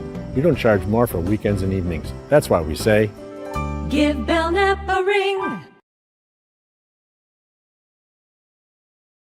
I wonder, Sal, just how different do you feel like his opportunity even is this year? I don't think he doesn't have one. I mean, he's out there with Josh Allen at 7-on-7. That's where the drop happens. We saw the video of it. But the first 2 years of his career, he really was thrown out there and playing all the time, like right away as a rookie. Like he was almost always playing 3/4 of the snaps at least. In a big role, and there wasn't a lot of strong competition for him playing the spot that he did. And now, again, I don't think he's out of it. If the season started tomorrow, he would still probably be in the rotation, but he no longer would just be, I think, a plug-and-play starter playing the amount that he was, the routes that he was running. I mean, I think DJ Moore is probably doing, more of that in terms of workload.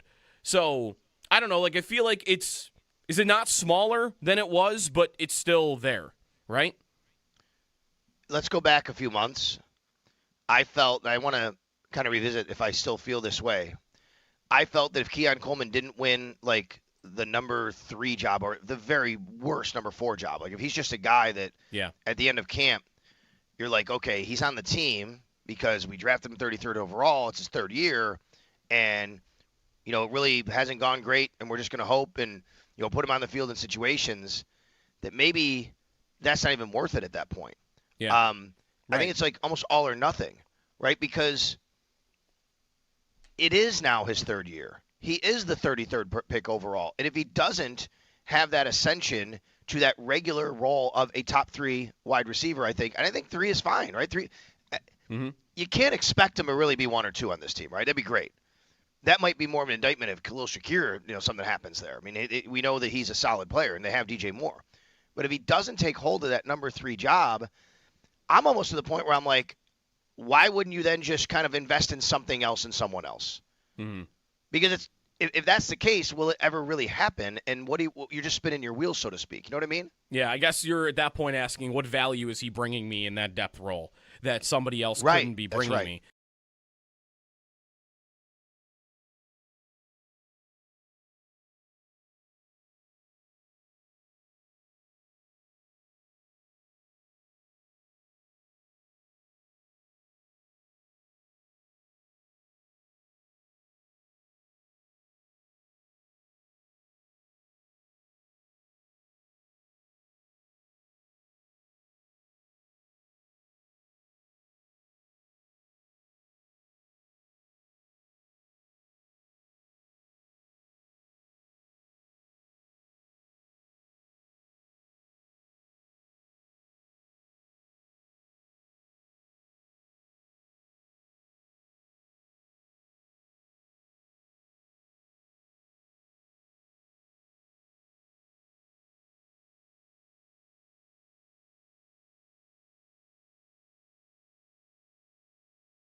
Was a point where it's like, yeah, I've seen it enough where I know the calls that you're making, which as a quarterback, if you know the calls, it makes it easier. I'm not going to say makes it easy, but it makes it easier, which I'm still trying to listen for some of the calls that we have, but no idea what's going on yet, which is good. Yeah, I mean, you're going out there, you're reacting, you're trying to dissect the defense before you snap the ball, and post-snap, you're trying to make really quick, informed decisions, and it makes it, like I said, we want those bullets being fired early and often and allow things to be hard right now because eventually they will slow down. That's Bills quarterback Josh Allen. Training camp rolls on around the league, and the Bills, they begin day 2 coming up in just a little bit. Joe Brady and Bills general manager Brandon Beane spoke yesterday along with Allen. Beane spoke a little bit on Keon Coleman's expectations after a turbulent first 2 seasons, to say the least. I don't know what my expectations are. I'm not concerned that he's not going to do things, the immature things that popped up from time to time the first 2 years.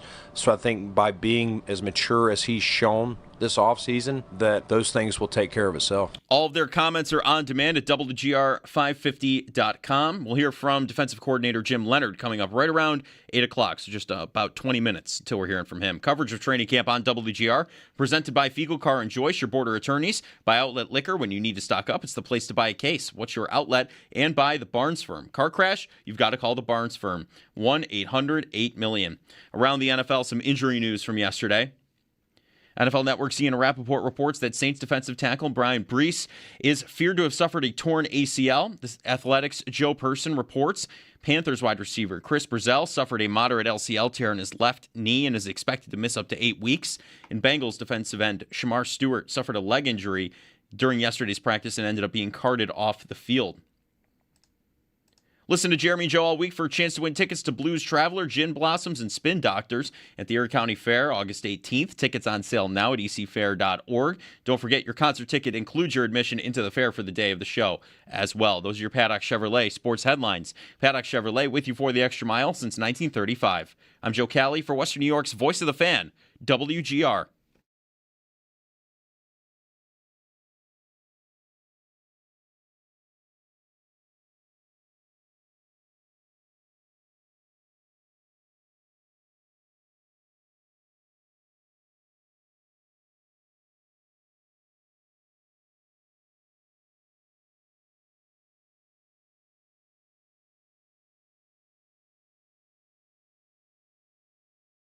And stop hating on the jerseys, guys. I don't know if you guys are hating. I don't know. I don't see anything, but they're great. I honestly like, speaking of new, right? It's a new look. It is. I understand that. But we got to be new. And I think these jerseys kind of are symbolic of that. And I'm excited to wear them. We had a lot of people that put in a lot of hard work for these jerseys. And it symbolizes a lot of newness, and that I am excited about. We didn't win in the all-white, so absolutely. I understand people want the old jerseys and the old helmets and all that, but at some point, too, we are moving forward. We have to move forward and do something new, and that's what we're doing. That's Josh Allen on the rivalry series uniforms. I cannot take that as genuine.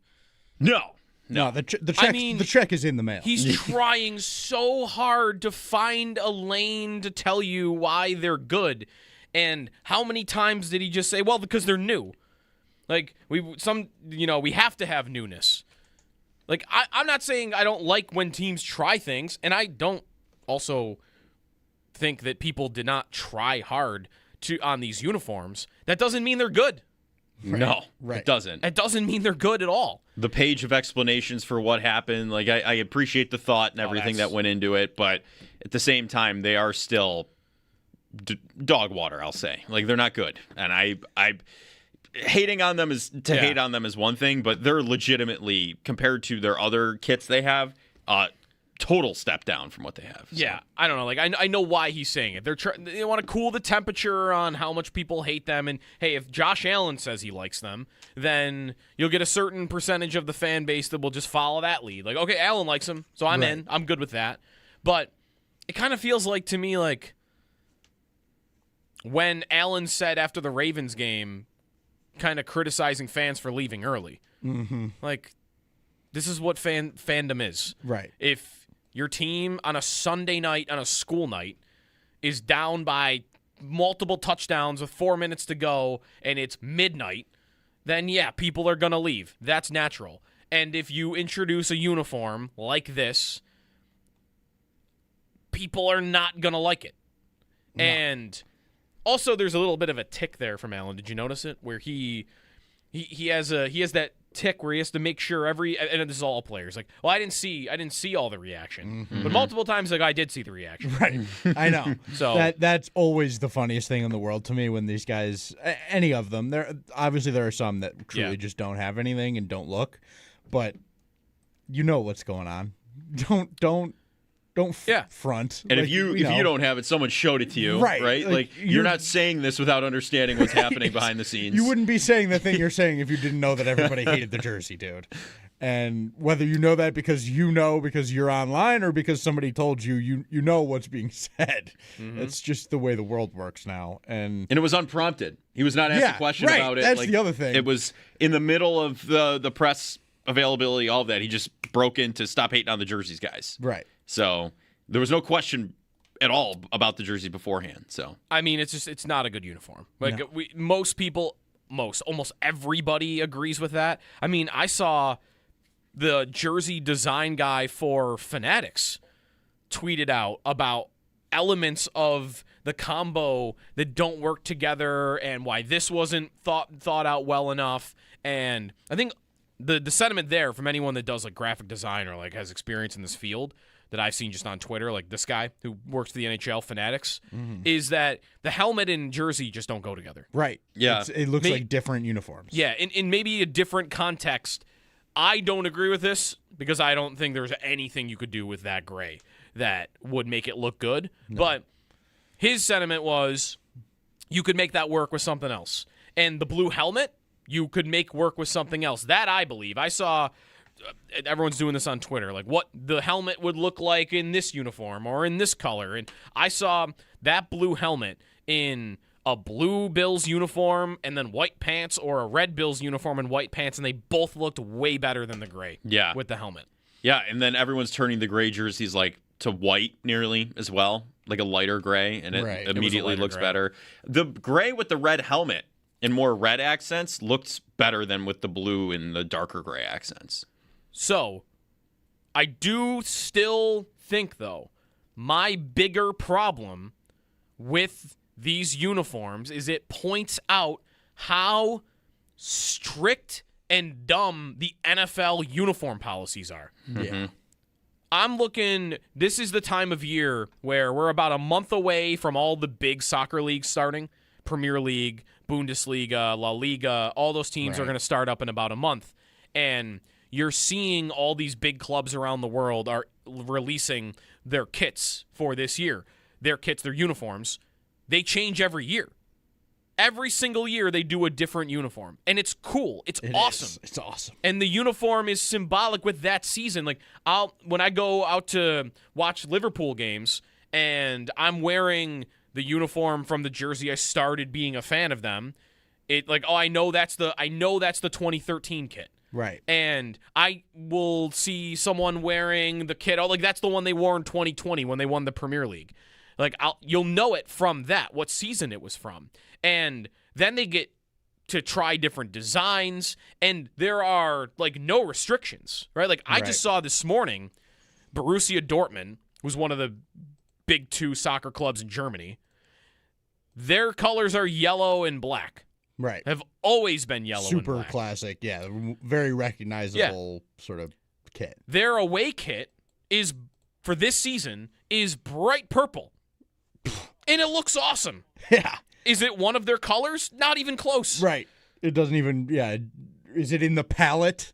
No. The palette, right. The palette. No, it's not. It's not. Nobody cares about the palette. And that's not, to me, a Bills criticism. That's an NFL criticism. Sure. You are forcing these teams to do things in a small box, and that's how you get a uniform like this, where, I've been a Liverpool fan for more than 10 years. They have had neon green uniforms. Those were not great, but they tried it. They have had purple uniforms. They've had white and black uniforms. They've done tons of different color schemes, tons of different designs, and 80% of them hit because they're able to do whatever they want. They don't have to be confined to this little box that the NFL puts their teams in. Mm-hmm. So I think it's a bigger issue about the NFL when it comes to uniforms. Just don't take yourself so seriously. Not everything has to be so classic. The way that I like, again, like how soccer does it, is usually there's one uniform that is the classic look.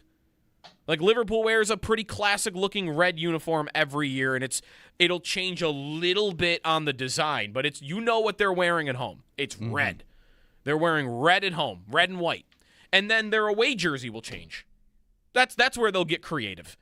And why can't you do that here? Football, hockey, whatever. Wear your classic stuff for all your home games, and when you're on the road, have some fun. Yeah. Change it up. I wish. Bills, you want to wear green this year? We've got hats. About that. Hear me out. It depends on the type of green. Yes. We got hats. Me and Jeremy do for the Bills that have like a black center. It's a white hat with a darker green brim. Yeah, I've got that. Yeah, I got that same hat. Give me a dark green and black Bills away kit in like 3 years. If we started doing this, and it could look sharp. You could pull it off. Yeah. The other thing they don't worry about there is they don't worry about like, well, these colors are the same colors as this team. Right. Like, oh, those are Eagles colors. Whatever. Well, who cares? We're only doing it for a year. We're not changing it for all time. If you're not wearing them when you play them, what does it matter at that point? If it's going to be an alternate, you know what I'm saying? Like in the NFL context of it. So. And that's an ultra aggressive, progressive way to do jerseys. You don't have to go that far. No, right. I don't need the Bills to do a different color every year. You should be allowed to go that far, though. That's what I'm saying. Yes. You're not, and that stinks. Right. I think we're allowed to say that stinks. And that's not the Bills' fault. That's the league's fault. It's the restrictions. Hate the restrictions. That does not mean I think I said this yesterday. There was one other idea that over the last couple of days people have gone through, like, oh, they could have done this, they could have done that. I don't love everything that's come out for that. But the one, Joe, you sent it to me in a text. Someone had tweeted it. There was a Navy uniform. The all-era, they called it. Yeah. The all-era with a Bills red helmet and Navy uniforms, and I thought that was amazing. And that would have been cool. And there aren't many other ideas they could have done that would have been new that I think would have been good. But that was one that would have been pretty sharp. Yeah. Well, Navy's sneakily in their color palette with the number outlines. Everyone thinks they're black, but they're actually navy blue. Yeah. So they could have done that. It would be, too, just because I think of the 2000s uniforms. Right. Because I think that counts. Oh, it might. I don't know. Whatever you've worn before, I think also counts to your color palette. Yeah. Okay. Yeah. 803-0550 is the phone number. We're about 15 minutes away from Jim Leonard. We'll carry that live here on WGR. Stay tuned.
All right, back here on Jeremy and Joe. Jeremy's off this week. We're waiting on Jim Leonard, which should be starting any moment.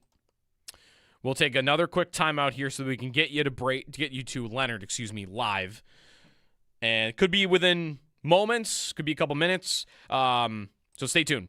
Bills defensive coordinator on the way next from the podium on yesterday's practice and injuries on defense, position battles, including corner. That's all coming up next.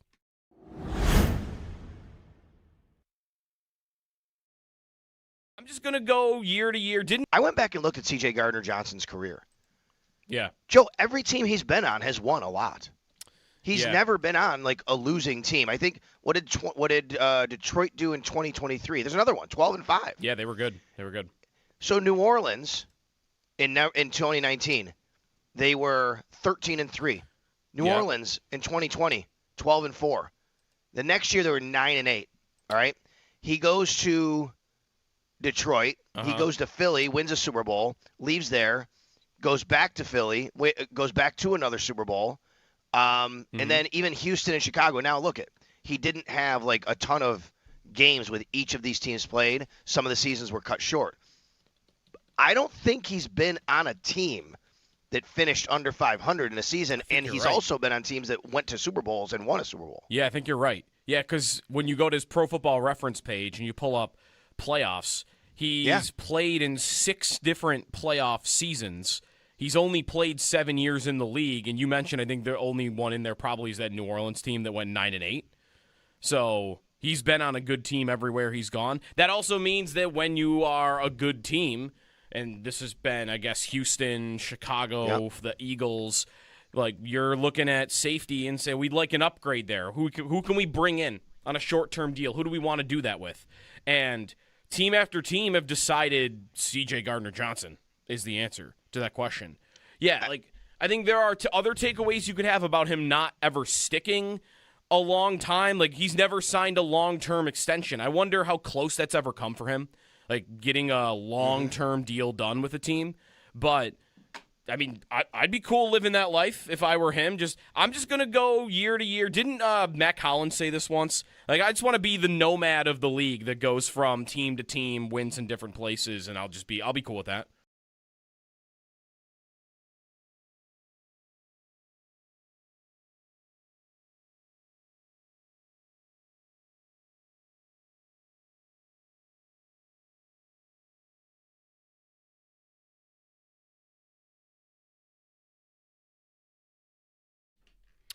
We're going to cut into the break here. Jim Leonard is at the podium now at St. John Fisher.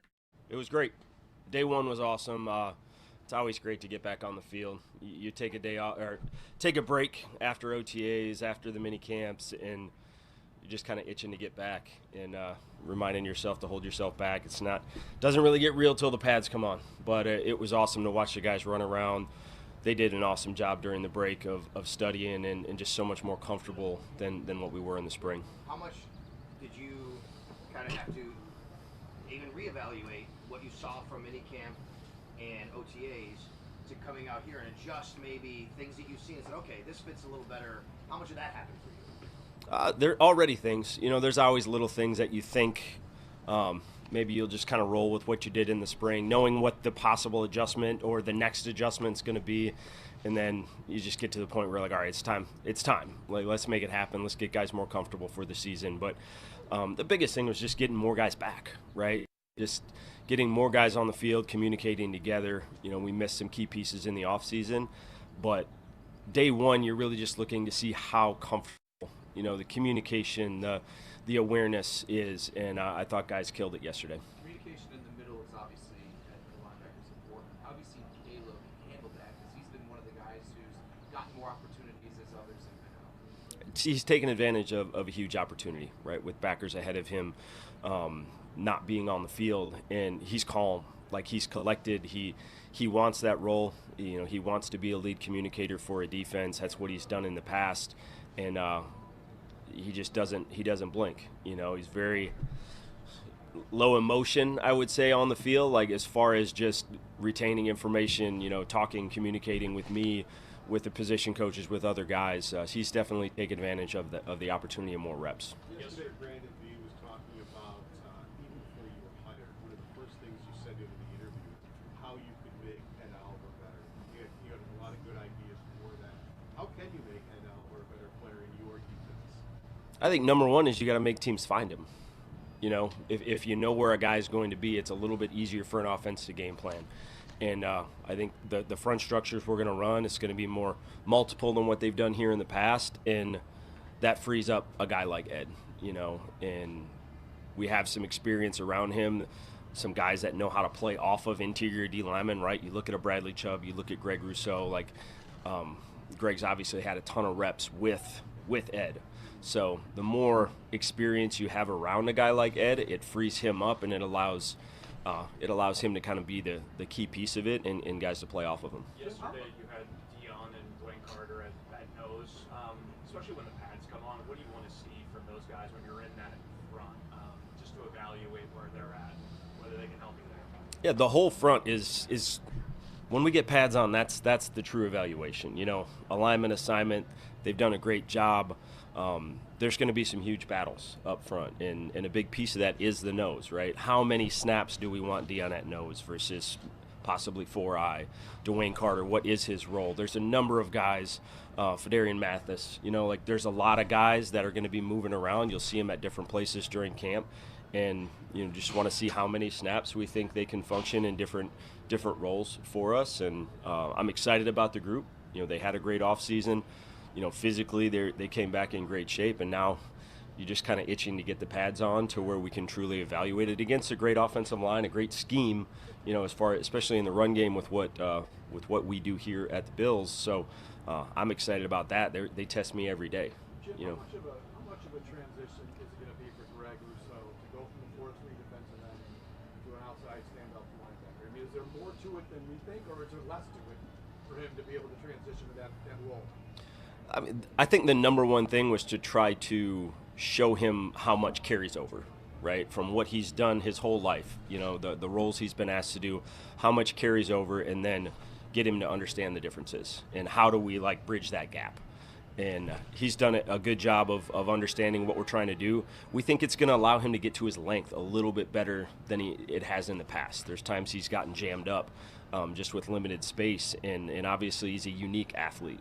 With his size, with his length, we're really excited to get him a little bit more space, right? We're not trying to go crazy, but get him a little bit more space to allow him to have a little bit more vision, see what's going on, and then be able to get to that length, whether it's the run or the pass game. Jim, how much have you seen Bradley Chubb's leadership kind of rub off on some of the younger guys that are up front? Yeah, that's really cool. I mean, you go through the free agency process and you talk to guys, and, you know, they can make their spiel. You talk to different people around the league, and you get their input about it. And from day one, it's natural. Like, he doesn't have to try. It's who he is. He's a natural leader. Guys want to follow him. You know, great professional habits. You name it. Like, he's knocked that out of the park. So, on top of being a great player, you know, he knows the system. He's played in a very similar system, right? That's kind of what he grew up in Denver. So, excited for the on-the-field leadership he can provide. You know, and that was the biggest thing we had to sell him. Like, you talked about the leadership and how you can help young guys grow around you, but number one, just be you. Be a player. Like, be a great football player for us, and it's always great when guys can handle both and not blink, and he's one of those people. Jim, for a player like Cole Bishop, who had a kind of a breakout year last year, how do you improve upon that, and how does he actually go about making that improvement happen? So let me ask you, how hard is it to improve?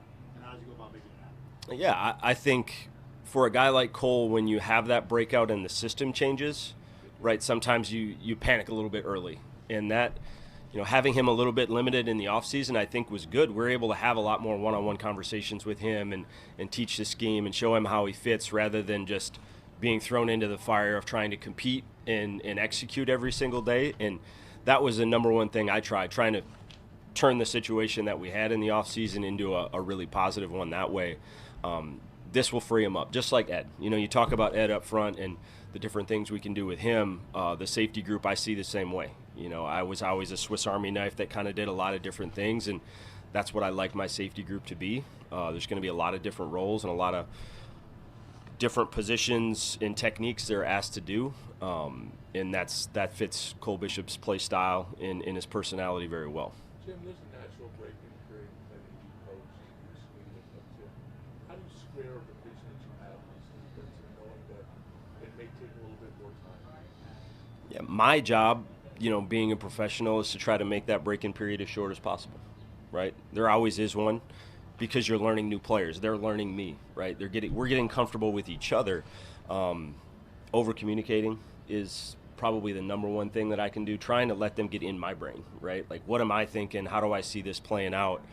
Being very open, which sometimes I don't want to be, but that's the fastest way, right? If you get that communication and trust back and forth with your coaches and players, that's going to give them the best chance to get there faster. In what way do you not like being open? What do you mean by that's just not my personality. I'm more reserved. I like to sit back and just take it all in, read people, read the room, that type of stuff. But in a new situation like this, like, I have to talk. Like, I have to get into these different rooms and groups and just kind of see where their head is at, what they're thinking, what's easy, what's hard. Like, I have to ask more questions and not just sit back and assume anything. Where are you in that process? How's Max Hairston's skill set fit, and what do you need to see at Max? Yeah, Max is a man corner. Like, he can run, he can challenge. Anytime you have that speed and quickness at an elite level, it allows you to play a lot of man coverage. But the number one thing that I noticed coming out of college, he can take the ball away, right? He can take the ball away. So with a guy like Max, it's the ability to mix and match, playing man coverage, challenging receivers, but having vision on the quarterback to take the ball away, because that's one of his biggest things. And obviously it's the number one stat in defense, right? Taking the ball away. To play off that question, how concerned are you behind Benford with the youth you have, especially Bouncer's morning? You've got a rookie, a second-year guy who didn't play a whole lot. Is that at all a concern as you get going here? Yeah, there's a number of depth concerns, right? I think you're always looking to make that roster better, right? Whether it's at corner, just not a ton of experience past the first group, right? That's going to be a heated battle among many during camp. So definitely one we have our eyes on. We like who we have. We like the talent. We like where they're at currently. There's a lot to be determined on that field, and they're going to get the opportunity to go compete and win roles. Also why I love the safety group and the versatility. They've done a great job here in the past with kind of that tweener safety nickel body type, and we're going to continue to build off that and find roles for those guys. Jim, how do you guys learn them with the short amount of time in training camp, and they don't hit as much as the old days or the two-a-days, where you can find these guys, teach these guys how to textbook tackle, like that tackle the guy for Denver made against Cook in the playoffs. I hadn't seen the textbook. I mean, that was a perfect hit and it actually caused a fumble in the playoff game. How do you get a chance to teach these guys the proper way of tackling? Yeah, to me that's one of the biggest separators in the NFL, right? Is who can tackle and who can't tackle, right? And there's a natural element, right? If guys don't bite coming out of college, it's hard to turn them into great tacklers. But as a coaching staff, like, you have to emphasize it. You have to find ways to be creative, to create the finish part of a tackle, because that's not happening, right? There's so much where you have to protect your guys and protect the team with the length of the season. But I think that is ultimately one of the biggest separators in the NFL is, can you turn the tape on and you see a team that tackles really well or a team that's inconsistent? So it's a huge focus of ours. Do you feel they need to be more physical in practices or tackling going live in camp? You're talking to a guy who broke his leg in practice being physical. So there's a give and a take, right? You have to get guys to understand there's only one way to play the game, right? Like, you have to play it with a certain intensity.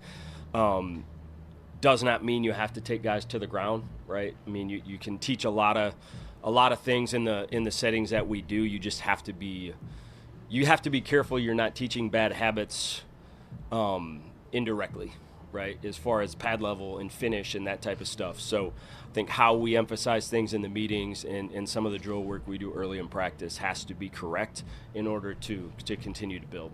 Coaching style, just like listening, asking questions, learning about the group that you have. What's the biggest thing that you've learned since you stepped foot in this building? To me, I was just blown away professional habits in the meeting room, right? There's obviously been a good foundation with this group of guys, and you start putting on film and you're talking over calls and they're communicating within the group. They're making close calls, right? They're making coverage calls. They're making adjustments and alerts. And this was the first day, like, we're installing a new call that they didn't know, right? So just to see kind of what the habits within a meeting room setting and then how you can take that to the field, like, very interactive, and very few places that I've been had that. Like when you walk in the door, right? You're always trying to create it and build it, but from day one to have that, you can coach to a certain level because, like, you're going to get response, right? You're not looking at chairs where they're just going, just tell me what I need to know, and I'll figure it out later. So to me, that kind of ends up changing your teaching style, right? Because you're going to have those interactions. You're going to be able to fire questions and make the meetings more fun, right? It's more engaging for the players, and I think that helps them learn. Is there a guy in particular that you watch in that meeting, like he just gets it? No, it was a group. I almost jumped back because so many guys start talking that fast, and it's like, oh shit, like, do I stop this? Like, I still got some things I want to say. Like, I don't know if you understand this the way that I want, but again, it just makes you go back and reevaluate kind of how you're going to interact with the players in that setting. And anytime you have that, like, you're so far ahead. Like, you're so far ahead because it's not like they're waiting to get on the field to have that interaction and communication, right? Our DBs are on the front and the backers are behind them. So you're seeing DBs turn around and actually make eye contact, and, like, that's going to carry over. There's no way that doesn't carry over to the field. Johnson is a different personality than a lot of the guys that we see out here. Your personality, talking about listening and how you go about it, what have you seen from him, and how does that mesh with you?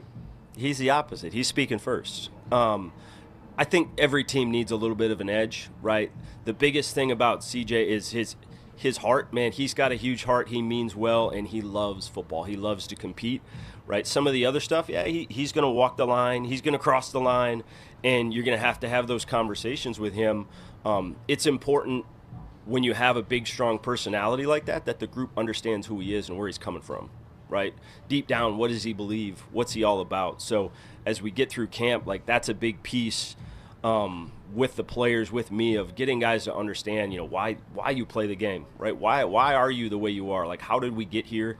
So we'll go through some things where just building that trust and communication. But anytime you have those strong personalities and guys that want to speak out, they want to be in front of the group, like, you just have to get the people around them to understand who they are, where they're coming from, and then you get buy-in. You don't always get people who agree with it, right? But you at least get an understanding of where people come from and the passion that they have, right? What drives them to what motivates them. And he's a winner, right? He's a competitor. He's a winner. He's been productive on the field, and that's going to help our defense as well. Hey, Jim, is it a bit surreal for you to be back here specifically at Fisher in a much different role? Yeah, obviously, in some ways, it feels a little full circle. Remember being in these dorms when they weren't quite as nice, and obviously there's been a ton of upgrades. It was always a great place to go to camp because as a team you do become closer, right? You're isolated, and it's a great setup.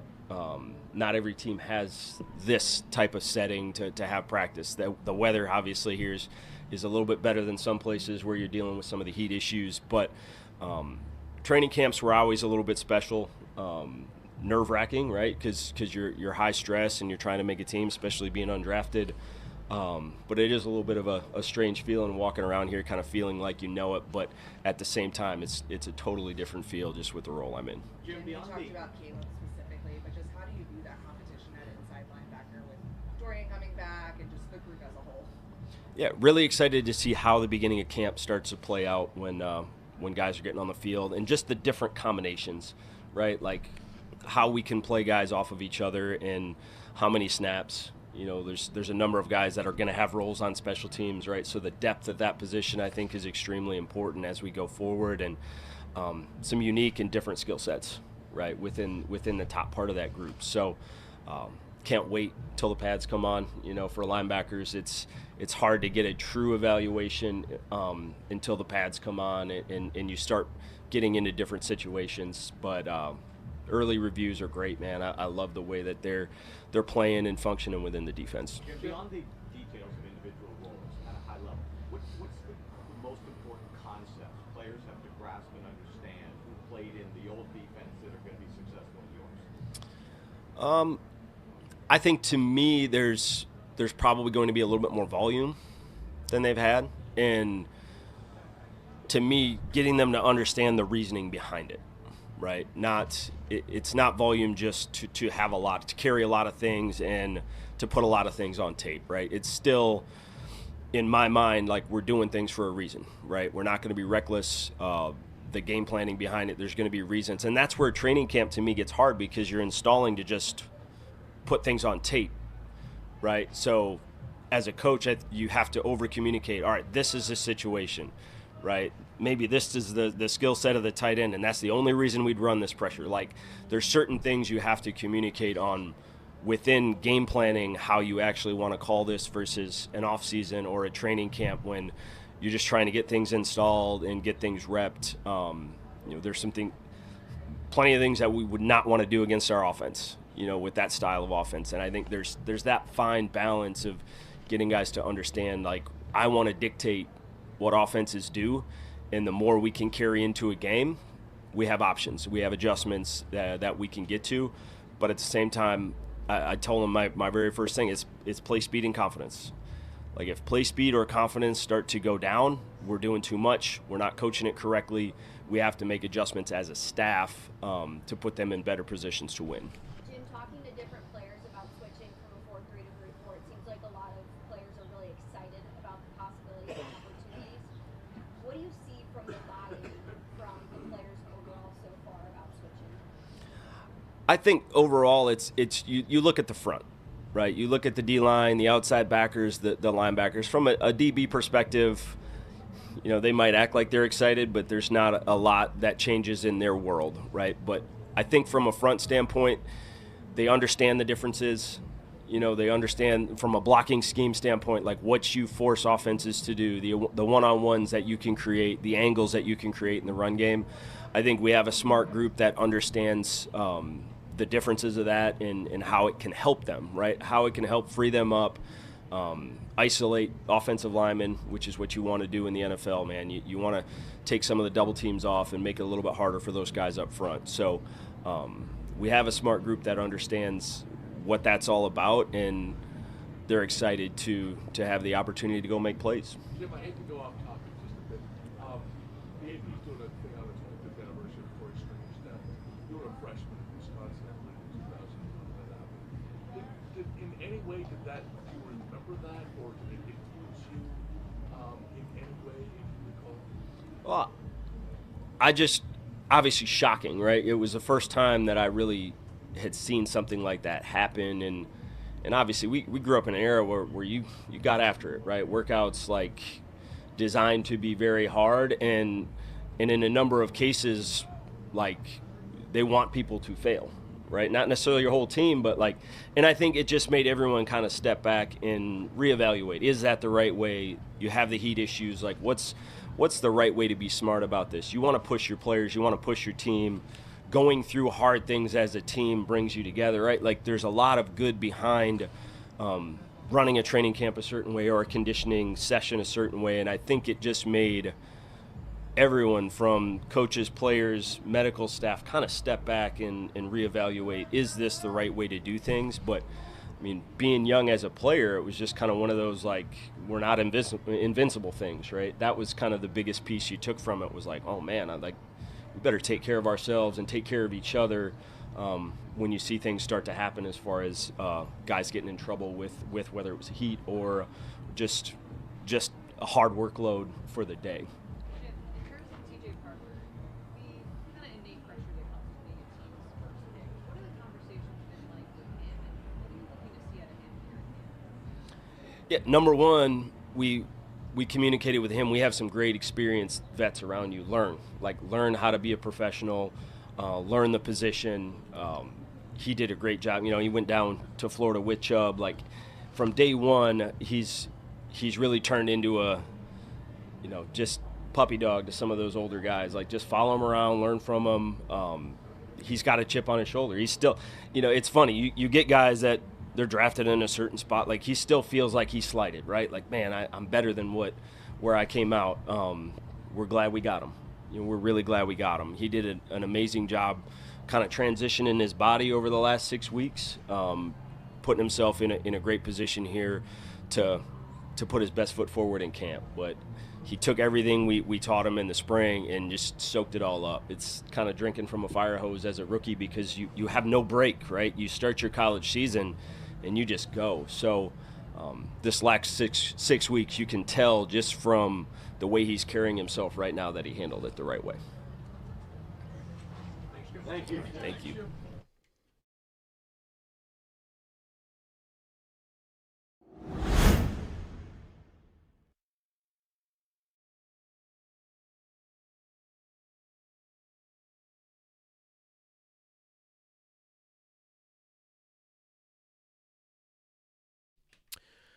All right, that was Bills defensive coordinator Jim Leonard. A lot of good stuff in there. I think, Leonard's interesting as a hire, and I don't know how long he's going to last here, by the way. I was listening to Brett Coleman's podcast last week, and they were talking a lot about Leonard and how he got to the Bills. Sean Payton convinced him to come to Denver instead of Seattle, I guess, when he left Wisconsin, to give him the best opportunity to become a head coach. And that the plan was, you're going to come here, and Vance Joseph is going to get a head coaching job after a year, and then you're going to go to defensive coordinator, and that's going to be your springboard to be a head coach. But then the problem was Vance Joseph never became a head coach. Right. Yeah. So he got blocked and thought, okay, I need to be a defensive coordinator somewhere else. And wherever he was going to pick was going to be what's my best opportunity to become a head coach. And he picked here. So It could be a short-term relationship, the Bills and Leonard. Like, it might only be a 1-year deal. If it is, that would be incredible because that would probably mean their defense was incredible. Yes. Oh, for sure. Yeah. That whole press conference, the number one thing that was going through my head aside from like actual team stuff was like, this guy sounds like a head coach. This guy just talks and sounds like a guy that's going to run a team. And that's great. That's great if you've got a guy like that isn't running your team that can help the guy who is. And I liked a lot of what I heard there out of Leonard. Conceptually, on the field, off the field stuff too. I was impressed. More likely, by the way, might be that he coaches he's even said, like, we might not be able to do everything we want in year one. Paraphrasing, that's exactly what he said a few weeks ago in minicamp. But if they have a little bit of growing pains, but they're pretty good in year one, and then year two, they take a huge jump, and they're like one of the best defenses in football, that's when he becomes a head coach. Absolutely. I did like... So, a couple of things that stuck out to me from what Leonard said about specific players. One is Ed Oliver. And the quote, "We have to make teams find him," is really interesting because that implies they are going to be moving Ed Oliver around the field. And he has never been treated that way in a Bills defense because in a Sean McDermott defense, their linemen did not really move around. Like, their guys lined up where they line up. Last year, again, there were certain packages where, like, in the 7 quarters we saw Michael Hoyt, he was lining up everywhere. He was on the edge. He was on the inside. He was moving to the left, the right. But in large part, they've never really operated that way. Oliver has pretty much played his spot, and he's just played his spot. And this could be true of Rousseau, too, but he said it about Oliver. Like, make teams find him. He's going to be right defensive tackle here. He's going to be this new 4-eye position that we're hearing a lot about from the Bills this offseason on this play. And maybe he's on the edge on another play. Like, he's a good enough athlete you might be able to put him wherever you want. And his career high in sacks is 9.5. He had 3 last year in 3 games.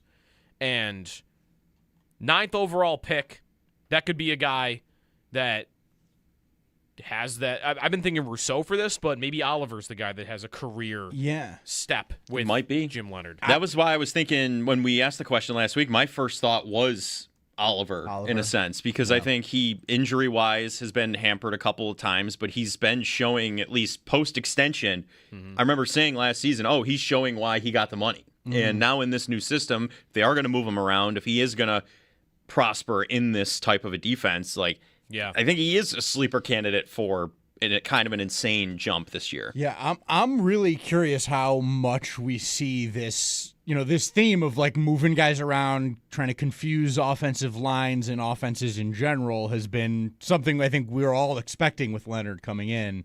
And I think they've got guys that are built to do stuff like that. I mean, we've talked about Rousseau in his college career playing inside and having a lot of success. Oliver, to me, seems like a guy that could go around and play a lot of different spots. And Hoyt, we've talked about since last year as a guy that's a roamer and will go around and find his way to make an impact. Chubb a little bit, too. Right. If you've got a laundry list of guys capable and are good enough athletes to be effective in multiple places, and he's able to figure that out, which it seems like he's well-equipped to do, then that's exciting to think about. Ed Oliver last season in 3 games had a sack in all 3 games. Yes, he did.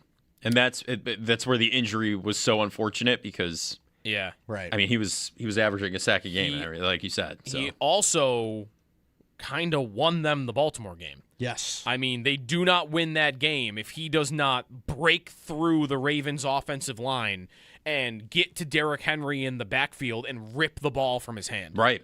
Yep. They do not win that game without Ed Oliver doing that. That was also at the time that play happened, the Ravens, he had already had a sack in that game where he got Lamar. I don't remember if he forced a fumble. He might have even forced a fumble on that one. No, he didn't. But he got a sack on Lamar at one point. And you go to late in that game, he had a bunch of tackles for loss in that game as well. He stopped Henry earlier in the game for a 5-yard loss. Yeah, -9 yards. There was 3:10 on the clock. It was 1st and 10 at the Baltimore 41.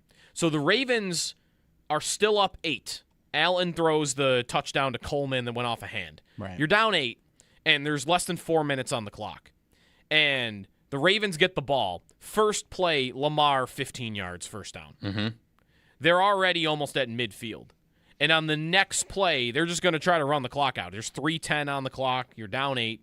And Henry gets the ball, and there goes Oliver through the middle of the line and rips the ball out from Henry. And now it's the Bills right down to the 1-yard line in the very next play. They don't win that game without him.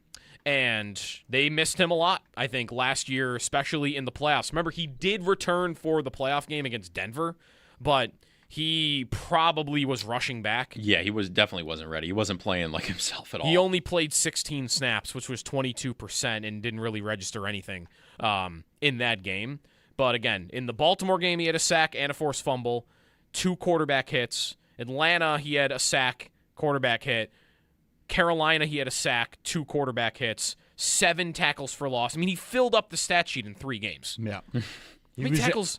After that Ravens game, I thought, there's a stud on the line. So the previous season, he had 3 sacks and 5 tackles for loss in 14 games. Last year, in 3 games, he had 3 sacks and 7 tackles for loss. That's insane. That's pretty nuts. He beat out stats from the year before in 11 fewer games. Yep. Yeah. It was finally the year he was earning the extension he got. Right. Remember, he got the big extension before he really did anything big. So we'll see. Maybe he's a guy to be excited about.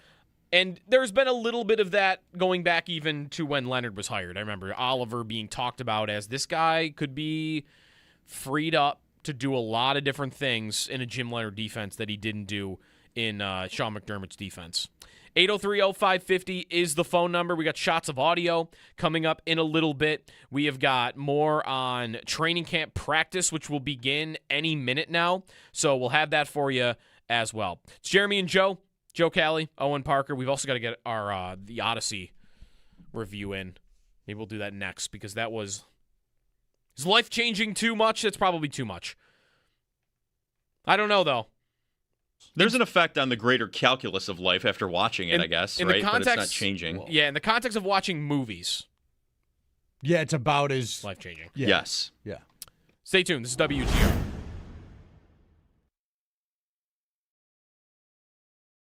I went back and looked at C.J. Gardner-Johnson's career. Yeah. Joe, every team he's been on has won a lot. He's Yeah. never been on like a losing team. I think what did Detroit do in 2023? There's another one, 12-5. Yeah, they were good. They were good. So New Orleans in 2019, they were 13-3. New Yeah. Orleans in 2020, 12-4. The next year they were 9-8. All right. He goes to Detroit. He goes to Philly, wins a Super Bowl, leaves there, goes back to Philly, goes back to another Super Bowl. And then even Houston and Chicago. Now look at, he didn't have like a ton of games with each of these teams played. Some of the seasons were cut short.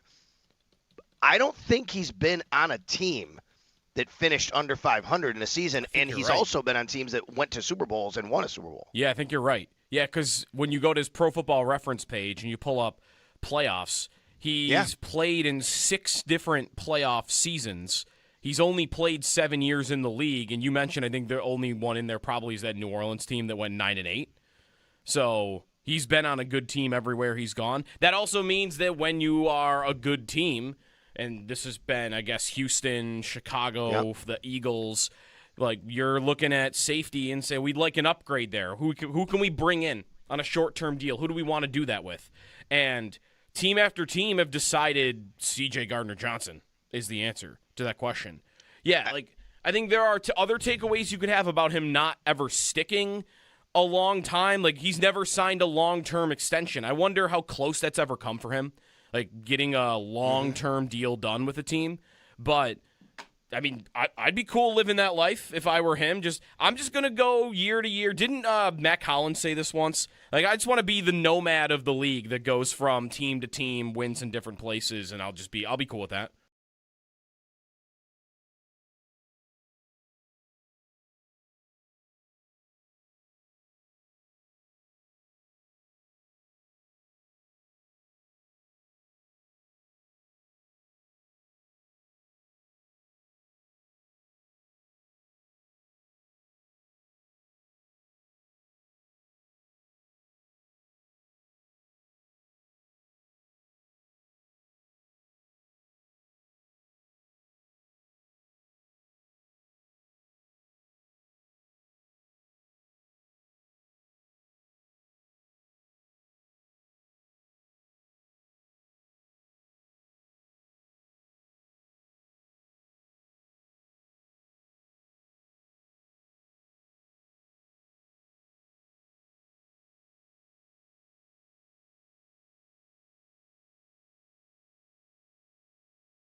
8:30 practice, raining, like that's what I want. This has got to be a tough camp. Like you want it to be hard. This isn't supposed to be just fun. Like we want to push it. We want the guys to feel some type of way, and I'm excited for us to figure that out and learn and go through it all. That's Bills head coach Joe Brady. Training camp rolls on, day 2 underway. Practice just getting underway.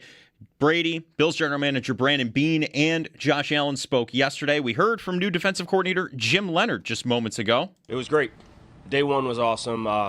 It's always great to get back on the field. Take a break after OTAs, after the mini camps, and you're just kind of itching to get back and reminding yourself to hold yourself back. Doesn't really get real till the pads come on. But it was awesome to watch the guys run around. They did an awesome job during the break of studying and just so much more comfortable than what we were in the spring. All of their comments are on demand at WGR550.com. Coverage of training camp on WGR presented by Fiegel Car and Joyce, your border attorneys. By Outlet Liquor. When you need to stock up, it's the place to buy a case. What's your outlet? And by the Barnes Firm. Car crash? You've got to call the Barnes Firm. 1-800-8-million. Around the NFL. Some injury news from yesterday. NFL Network's Ian Rappaport reports that the Saints defensive tackle Brand Brees is feared to have suffered a torn ACL. The Athletics' Joe Person reports Panthers wide receiver Chris Brazell suffered a moderate LCL tear in his left knee. He's expected to miss up to 8 weeks. And the Bengals defensive end Shamar Stewart suffered a leg injury during yesterday's practice and was carted off the field. In other news, Giants GM Joe Shane said Malik Neighbors has been running routes, and taking part in individual drills during practice, so good signs there. Free agent tight end quarterback Taysom Hill said a return to the Saints is not in the cards. And the Boston Herald's Andrew Callahan said A.J. Brown's downfield struggles have been noteworthy during Patriots training camp. That's your Paddock Chevrolet Sports Headlines. Paddock Chevrolet with you for the extra mile since 1935. I'm Joe Cali for Western New York's Voice of the Fan, WGR.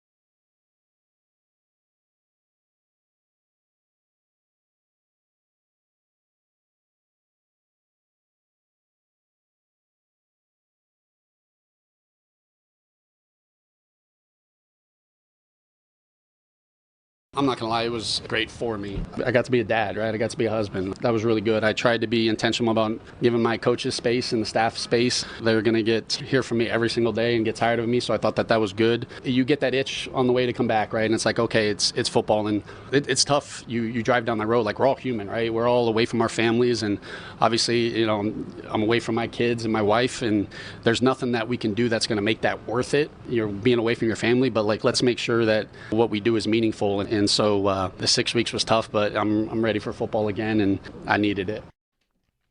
That's Joe Brady, Bills head coach. Yesterday he was at the podium. Today Jim Leonhard, and we'll get Pete Carmichael, I believe, on Saturday, Bills offensive coordinator. So the coaches are talking again, and I thought there was a lot of good stuff from Leonhard that made him sound like you said earlier, sounds like a head coach.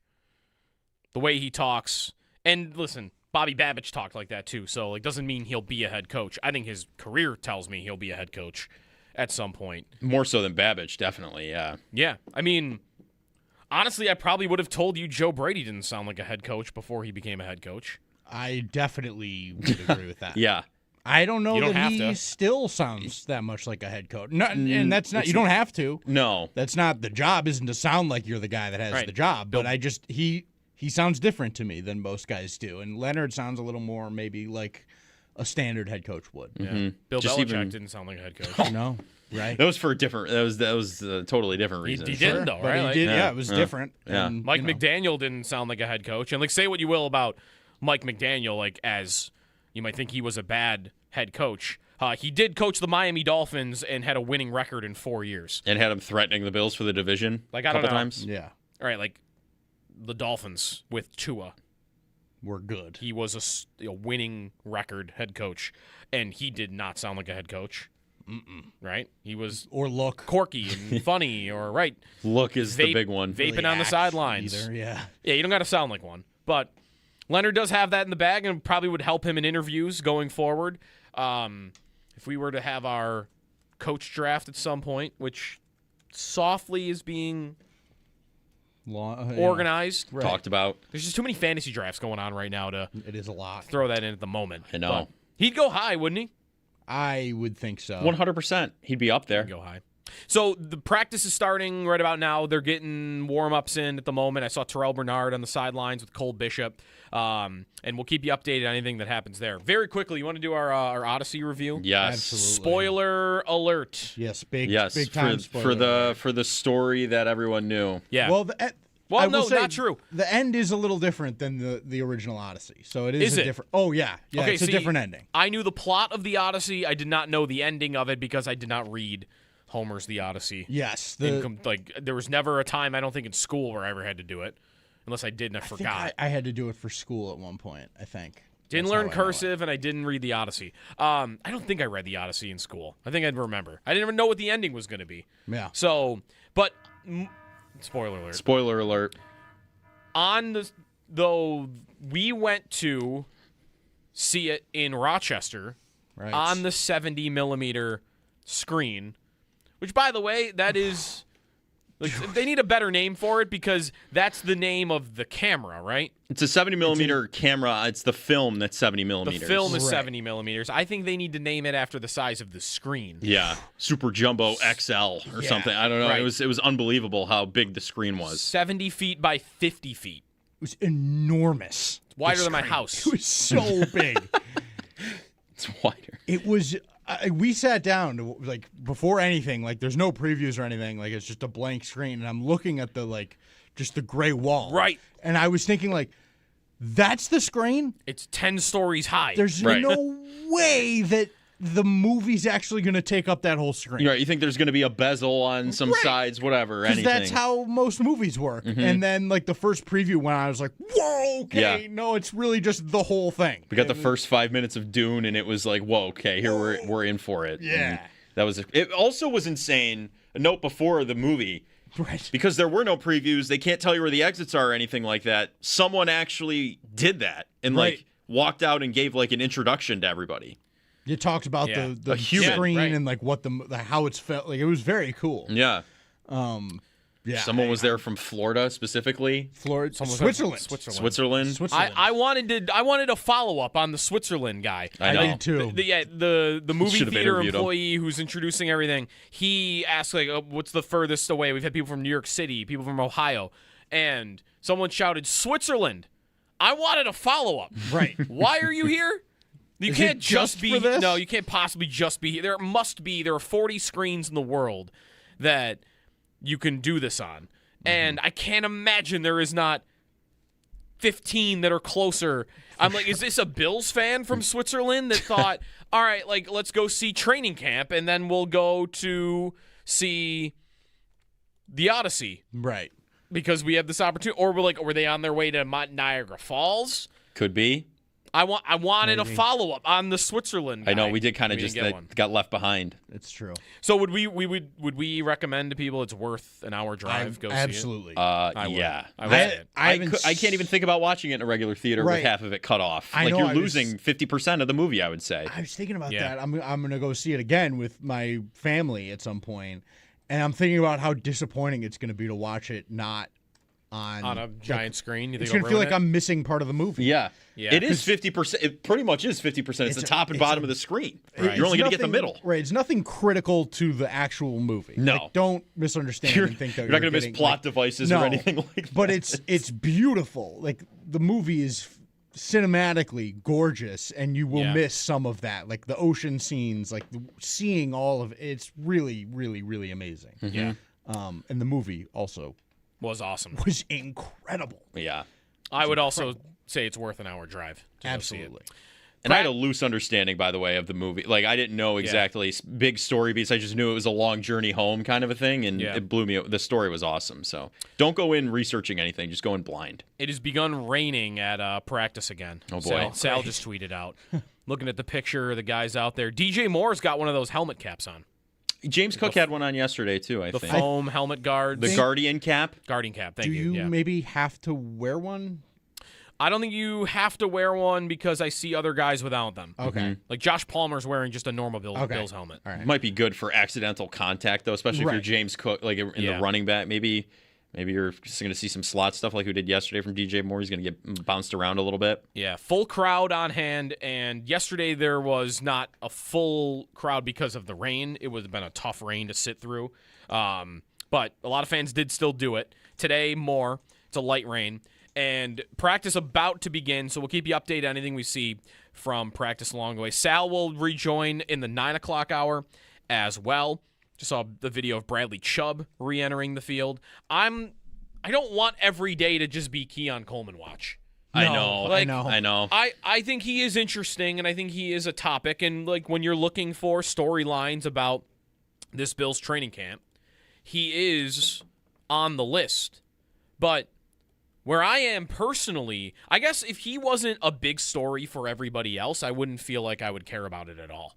And that kind of goes, though, with my pre-draft notion of him.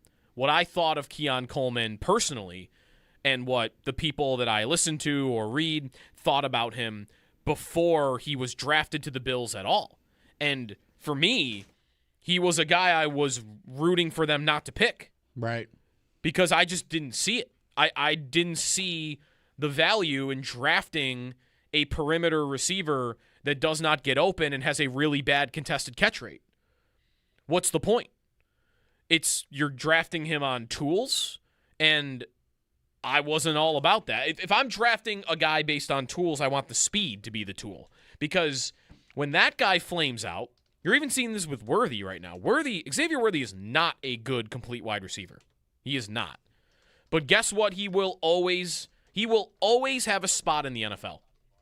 Because when you have an elite trait like that speed element, there will be coaches, good offensive coaches, that are going to figure out how to use you.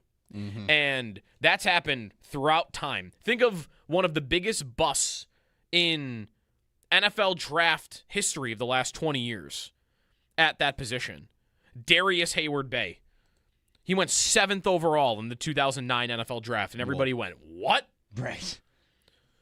Why did he get picked there? Because he had a 4.2 40. That'll do it. He was not a good wide receiver. Guess how long his career was? 10 years. Because when you have speed, your fallback is he's a gadget guy. Punt returner. I'll figure out a way to get him involved. When you are a receiver like Coleman and you flame out, you're done. You don't play in the NFL anymore. And that's why I didn't like him as a pick in the first place. So for me, I'm not expecting a lot, but I know he is a big interest point for fans, which is why I do think it's worth tracking him. But we'll see what kind of camp he continues to have. Maybe he'll fade out of the limelight a little bit. Practice begun. We'll let you know what happens. Stay tuned. Sal coming up in the 9 o'clock hour. All ahead here in WGR.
Be caller 5 right now for your chance to win a pair of tickets to Blues Traveler, Gin Blossoms, and Spin Doctors on August 18th at the Erie County Fair. By the way, caller 5 at 716-221-4WGR. Tickets are on sale now at ecfair.org.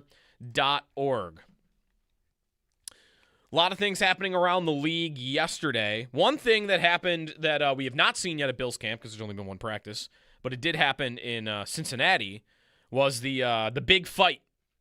We had a big fight in Cincy that featured Jamar Chase chucking someone's helmet.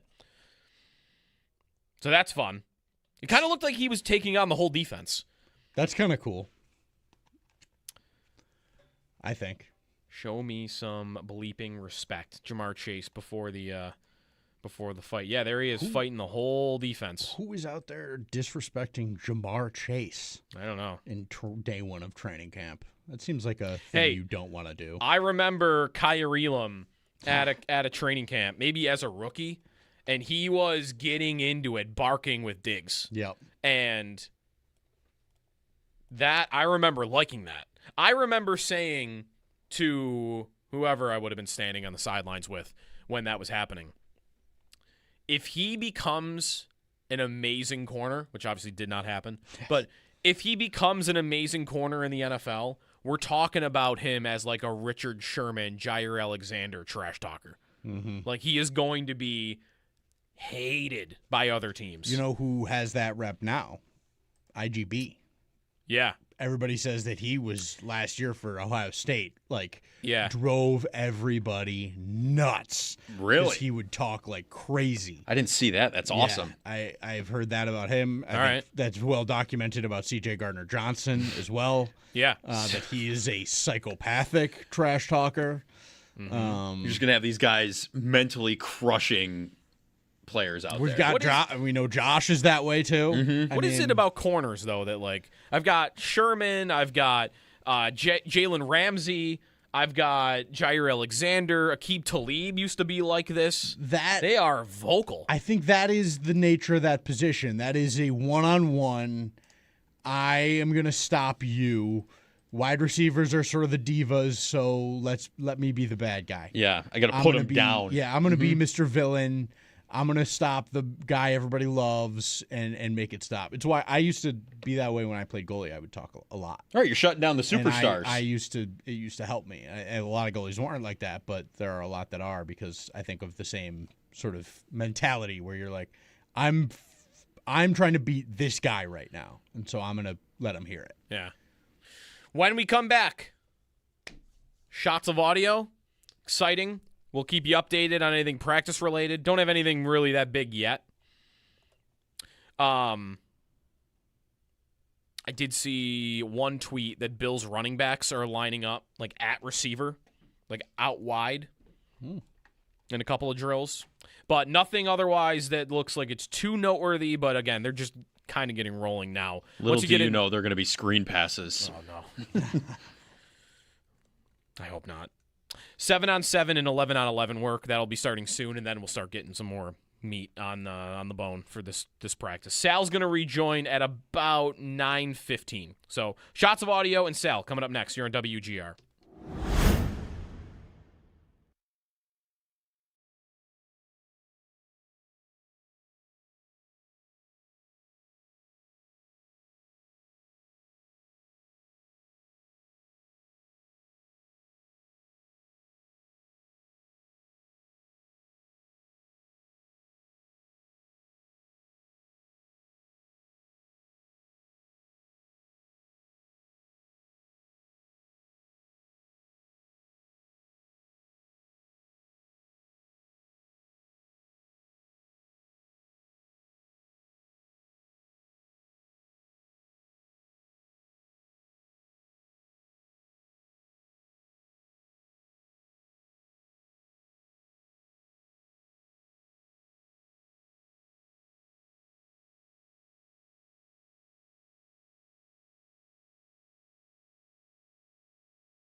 8:30 practice, raining, like that's what I want. This has got to be a tough camp. Like you want it to be hard. This isn't supposed to be just fun. Like we want to push it. We want the guys to feel some type of way, and I'm excited for us to figure that out and learn and go through it all. The rain reportedly back, and that's Bills head coach Joe Brady. Training camp rolls on. Day 2 underway. Brady, Bills general manager Brandon Beane, and Josh Allen spoke yesterday. We heard from defensive coordinator Jim Leonard just a half hour ago. It was great. Day 1 was awesome. It's always great to get back on the field. Take a break after OTAs, after the mini camps, and you're just kind of itching to get back and reminding yourself to hold yourself back. Doesn't really get real till the pads come on, but it was awesome to watch the guys run around. They did an awesome job during the break of studying and just so much more comfortable than what we were in the spring. All of their comments are available to you at WGR550.com. Coverage of training camp on WGR. Presented by Fecal Car and Joyce, your border attorneys. By Outlet Liquor. When you need to stock up, it's the place to buy a case. What's your outlet? And by The Barnes Firm. Car crash, you've got to call The Barnes Firm. Injured? Call 1-800-8-MILLION. Around the NFL, injury news from yesterday. NFL Network's Ian Rappaport reports the Saints defensive tackle Brand Brees is feared to have suffered a torn ACL. The Athletic's Joe Person reports Panthers wide receiver Chris Brazell suffered a moderate LCL tear in his left knee. He's expected to miss up to 8 weeks. The Bengals defensive end Shamar Stewart suffered a leg injury in practice and was carted off the field. In other news, free agent tight end and quarterback Taysom Hill said a return to the Saints is not in the cards. And the Boston Herald's Andrew Callahan said A.J. Brown's downfield, quote, struggles have been noteworthy during Patriots training camp. Join Sal Capaccio from 4 to 7 at the Wings Flights of Hope barbecue fundraiser on Saturday, the Wings meeting place on California Road. The event goes until 11 p.m., which means you'll enjoy a full evening of live music, beer, food, basket raffles, and summertime fun, all to raise money for the Wings Flights of Hope. Tickets are $35 pre-sale, and you can get all the info at wingsflight.org. That's your Paddock Chevrolet Sports Update. Paddock Chevrolet with you for the extra mile since 1935. I'm Joe Cali for Western New York's Voice of the Fan, WGR.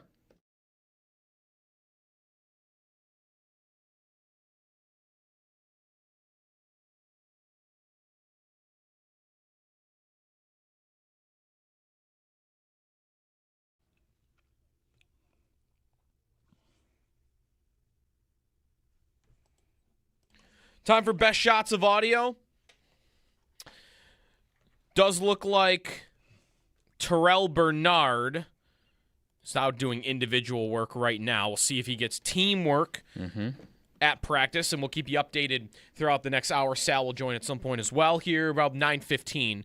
But Joe Kelly, take it away for best shots of audio. Exciting times in the NFL. Coaches are talking more. Yes. So we'll start getting an uptick, I think, in some football quotes that don't make any sense. We've got a lot. A lot from Bills training camp just the last day, but we got 2. One little offseason one still. The part of the interruption crew had a discourse on banana ball yesterday, so that was floating around. So we'll start there.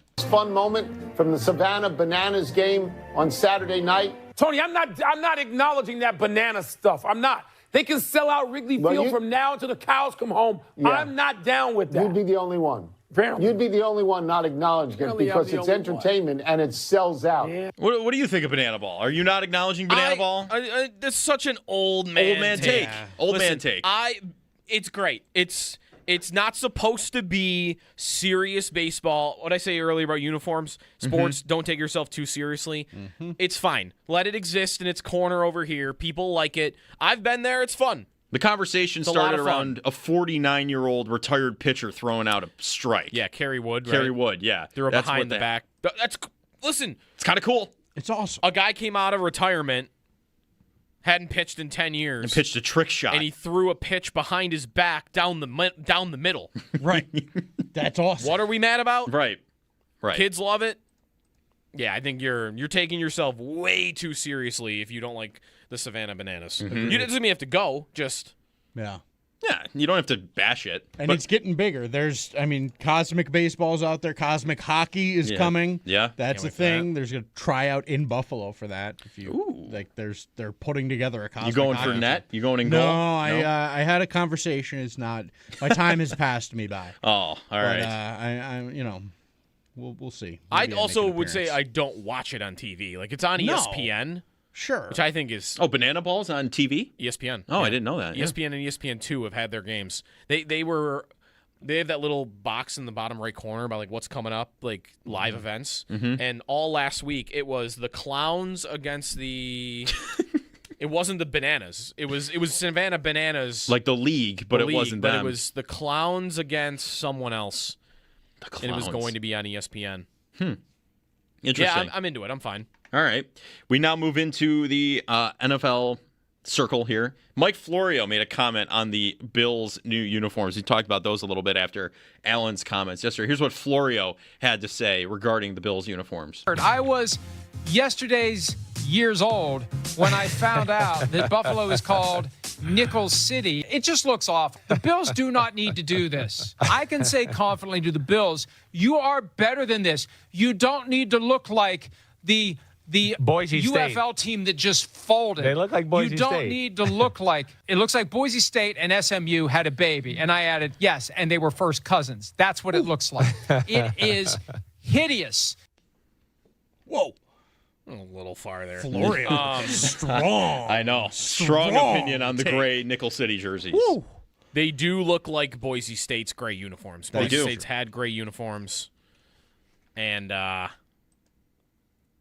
don't think they look great on Boise State either, necessarily. No. I'm just not a gray guy in sports. Like I'm trying to think of a team that's made gray work. I've like silver, but gray. What about UB?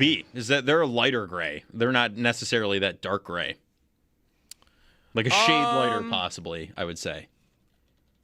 Yeah, I don't even really. The ones that I'm thinking of for them from a couple years ago, I did not like. Their blue is also team. lighter. It's not as dark, so it might be different. I think I want just to eliminate gray in sports. That'd be good. The one place I will say that I don't mind the gray is baseball.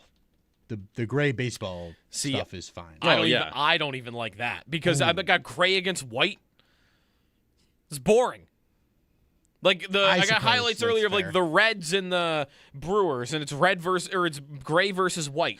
Like, come on, let's have a little fun here. Right. I do like the gray. It's classic in Yankees baseball, jerseys. though, right? Like it is. Yeah, they've it's done just it a forever. baseball thing. That's how it is. All baseball pants are pretty much gray. A lot of them are A lot gray of or them are white. gray, Like yeah. it's just the way that goes. Alec Anderson spoke on Joe Brady's vibe. The AA battery. The AA battery. As some have called them. The AA battery. Yes. Here we go. The vibe with Coach Brady is young and fresh, I think. It's kind of like having your uncle come over, and he's a little bit younger than the older brother, and you're just going to have a good time. He's single. Not that Joe Brady's single, but like you're going to be able to go out, get some ice cream, really do stuff that your parents wouldn't really allow you to do, and I think that's kind of the fun aspect that we're going to have. All right, he's the fun uncle, but he's like a younger fun uncle. But he's not single, as we know. And he's also not single. All right, I kind of get that vibe though from Joe Brady too. Seems a little looser. Right? I get that. Is that a good thing? Is that good? For that guy to be running the show? It'll be determined how they start the season. If this quote will come back if they start poorly. Like, sorry, that scares me. Yeah. I think it's probably fine. I mean, Brady, by the way, is 36. Anderson's 26. I think it's probably fine as long as you don't let the players feel like they can walk all over you. I feel like that's where McDaniel got to. Yeah, he put himself on Miami. like the same level as the players. He was a player's coach. The players loved him at the beginning. And again, he had a winning record there because he was such a good play caller and a good play designer. That's why he had a winning record. But what held him back, I think ultimately in Miami, was he went too far into player's coach. Yeah. And the players realized I could do whatever I want. Right. And by the time that was a problem, you can't reel that back in. It was over. Yeah. Tyreek Hill showing up 20 minutes late to every single meeting, and he's doing whatever off the field, and you got veterans sleeping through whatever, and Tua's saying whatever he wants in the media. Like at that point, like it's too much to control. So that would be the thing for Brady is you've been a player's coach. You could be a player's coach, but you got to know the limits of it. And I don't know. I kind of feel like when we heard the clip of him in the C.J. Gardner-Johnson live stream the other day, like that's all you got to do, right? Right. Hey, there's a dude live streaming in the training room. Go up and say something to him. Yeah. We'll get more on that. That's it. And if it becomes a problem consistently, then you got to put your foot down. And I feel like Brady gives the impression that he knows he has to be that. So there's a line in the sand, and if it's crossed, he'll say something about it. Absolutely. Right. So We'll see. We'll revisit that quote potentially in a couple months. But we now turn to Brandon Beane's comments from yesterday. A funny little moment from his time with the media. He's worked really hard. When he came back the other day, I was like, dude, you're looking chiseled. I made him take his shirt off, and then he asked me to take mine off, and I said no. That's on Dalton Kincaid. Yeah. There's our first football guy saying something a little funky. Yeah, right. And luckily it was homegrown. It's funny. It's not. That's not really like pointing a finger or anything like that. It's just a funny thing to say. Yeah, I mean, but yeah. How many is that every year of Kincaid's career that I was just gonna say, is he not bigger every season, every offseason? Is he gonna be Deion Walker's size next season? Is he not growing into his body every year? Where we're headed? Yeah. I don't know.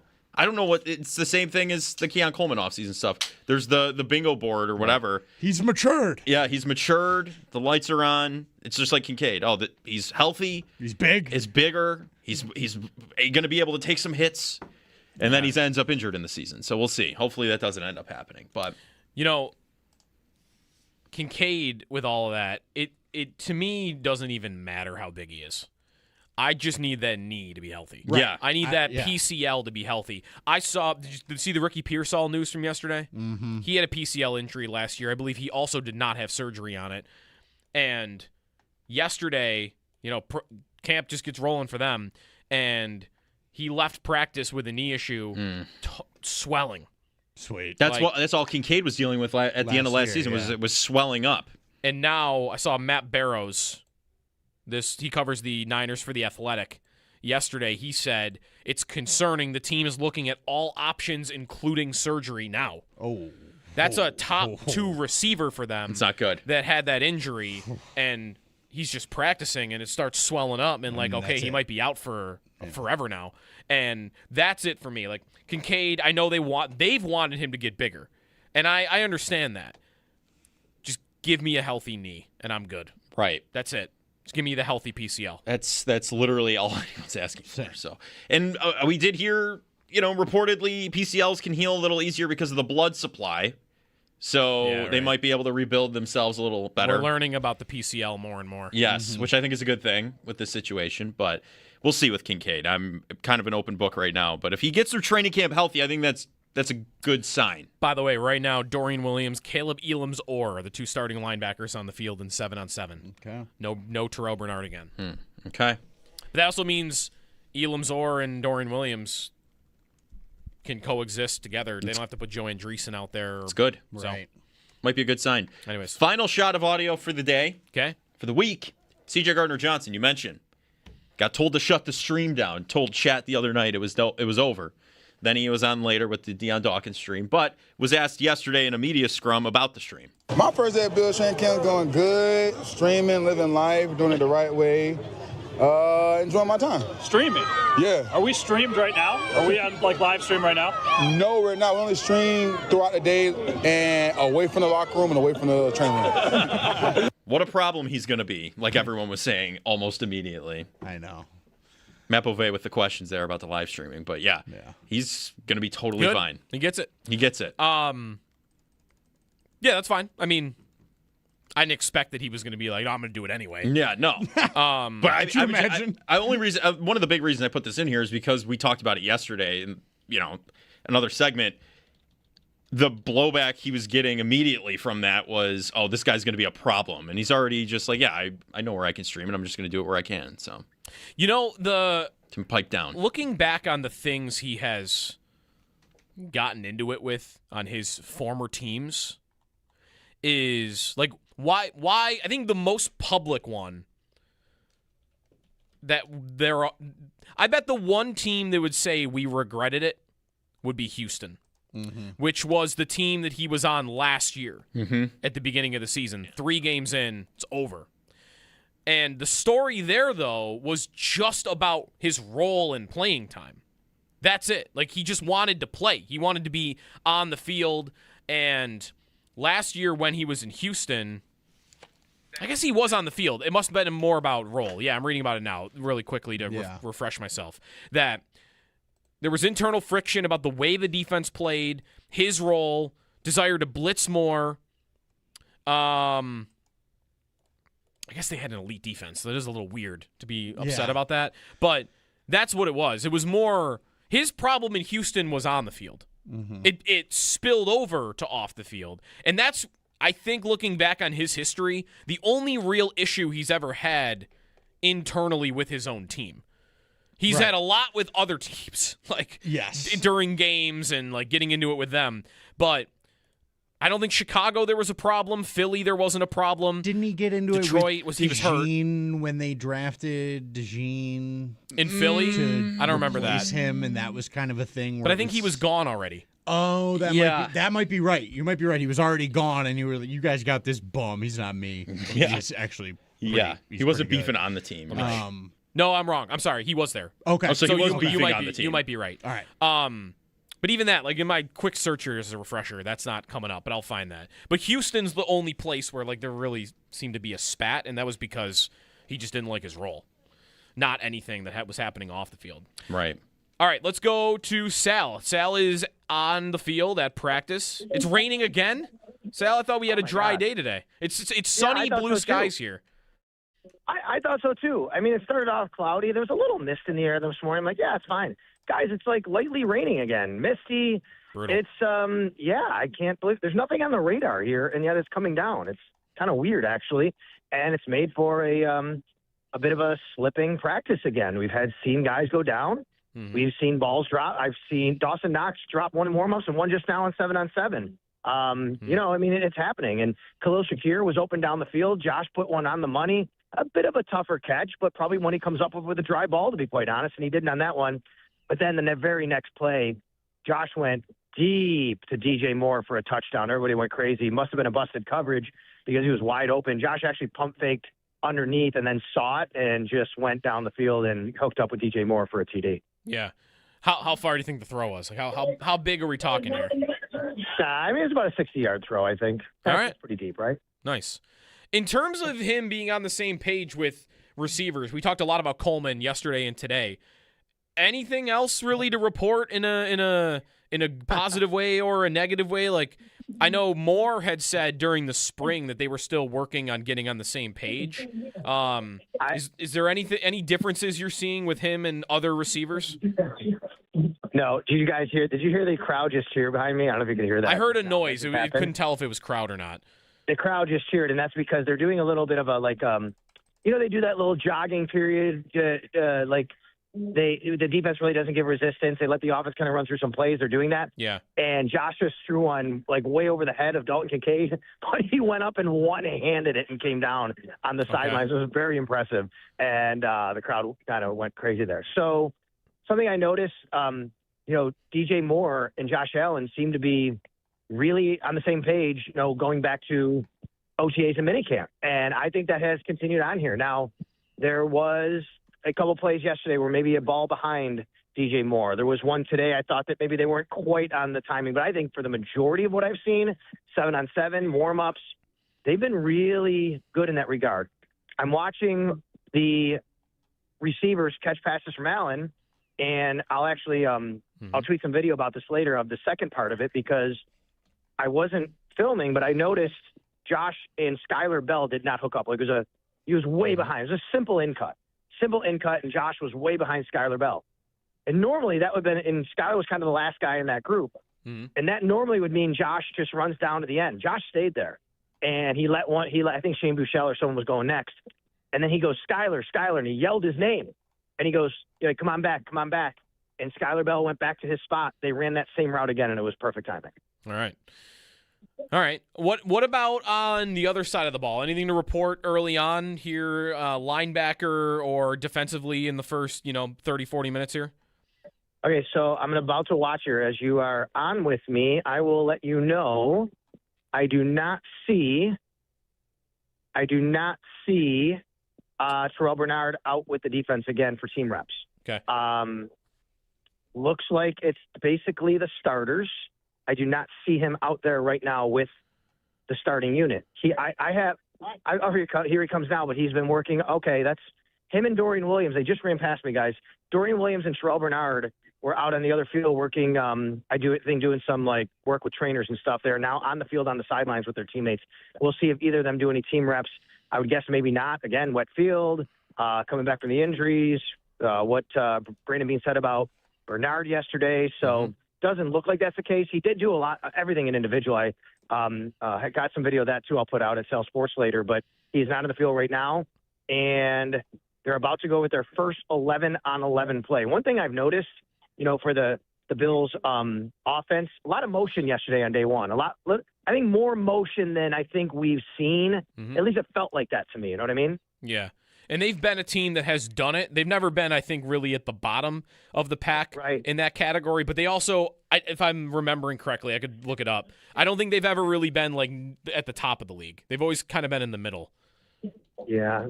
You asked about the defense. So Caleb Elam-Zor looks like he's calling the defense right now, which is no surprise with him and, with Terrell Bernard out and Dorian Williams out. So, he'll take over that spot. He's got to learn both spots. He's got to learn the Mike, the Will, because, he was drafted to kind of maybe be the Will next to Terrell Bernard, but if Bernard's out, now he's, taking over the calls there, and we know what Jim Leonard feels about him and what he said. And I do too. I think this kid is a leader. He's all about football. He's very intense. He's very intentional about the way he goes about his business.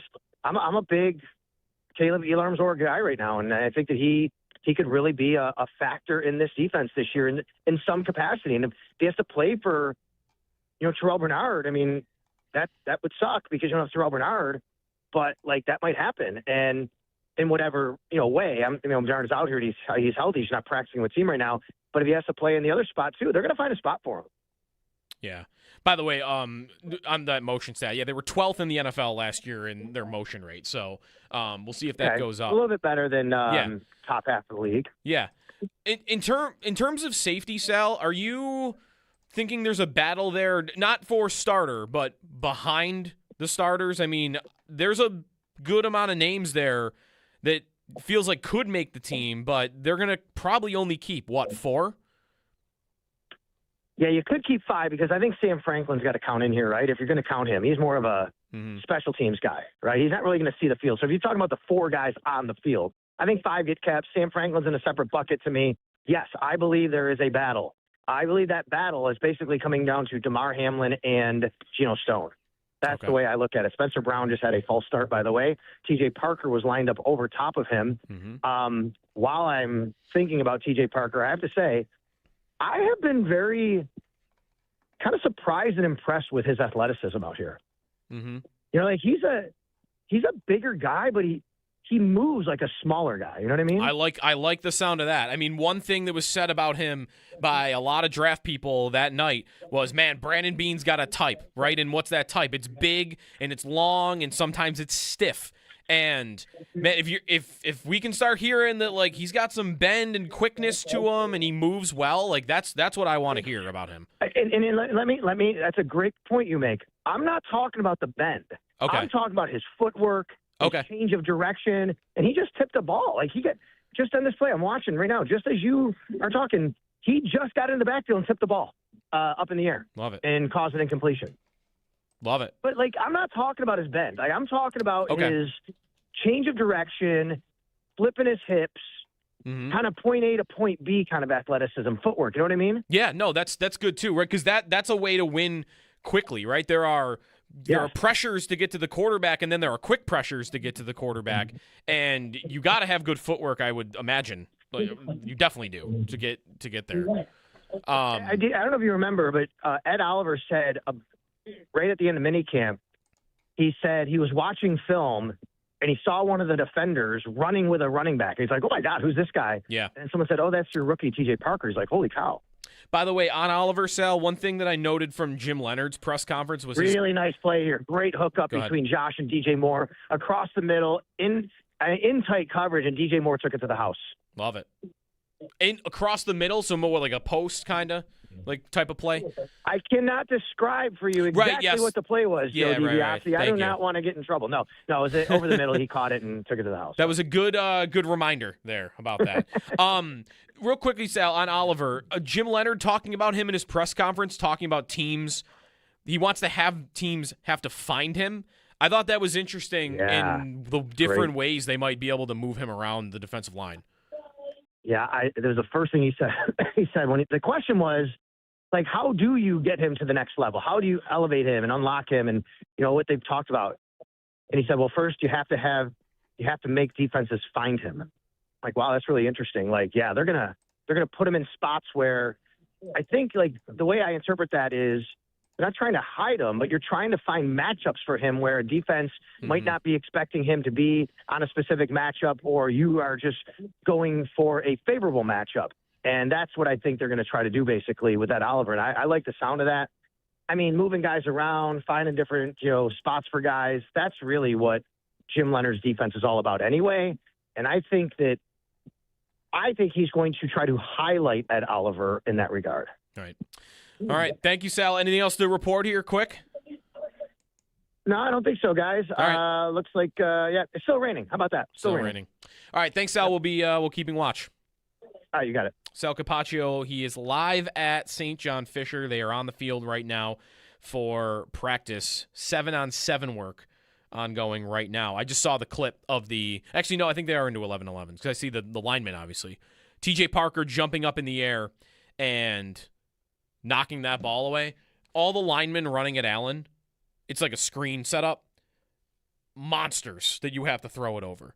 And that's nice. Like, I still like defenses that have at least one or two guys that are those really quick, bendy edge rushers, and the Bills have not had any of those guys since Vaughn and Jerry Hughes. Right. No, Jerry Hughes, man. But one positive you do have is, you get a free rusher, and the quarterback's got to throw it over you, and everybody is 6'6".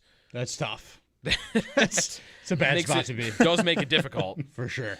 Coverage of training camp here on WGR continues, and we'll keep checking in with Sal. If anything happens, note. And coverage is brought to you by Fiegel Car and Joyce, your border attorneys. Brought to you by Outlet Liquor. When you need to stock up, it's the place to buy a case. What's your outlet? And by the Barnes Firm, car crash, you got to call the Barnes Firm, 1-800-8-million. Timeout here. More updates when we come back. More big plays. And also, I want to get into it on Moore a little bit because he had an interesting spring where, I think mini camp, the story became he started to get on the same page with Josh, but he had said before that it was a work in progress, and he had that problem in Chicago, but man, through 2 days of camp, no negatives yet that I've seen. It's all positives and big plays and Allen finding him down the field. More on that when we come back.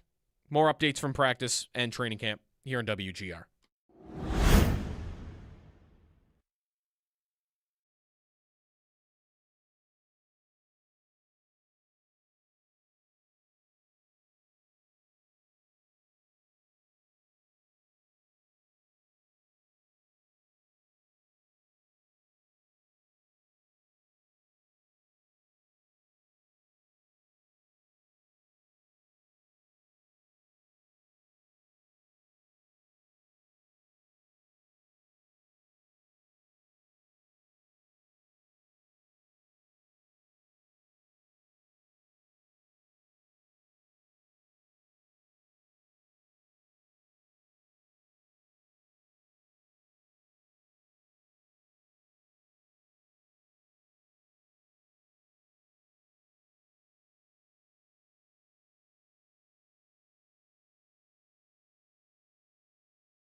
I think number one is you got to make teams find him.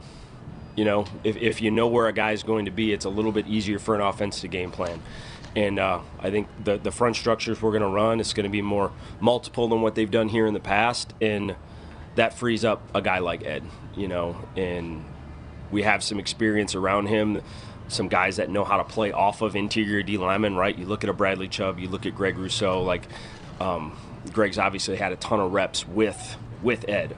So the more experience you have around a guy like Ed, it frees him up, and it allows him to kind of be the key piece of it and guys to play off of him.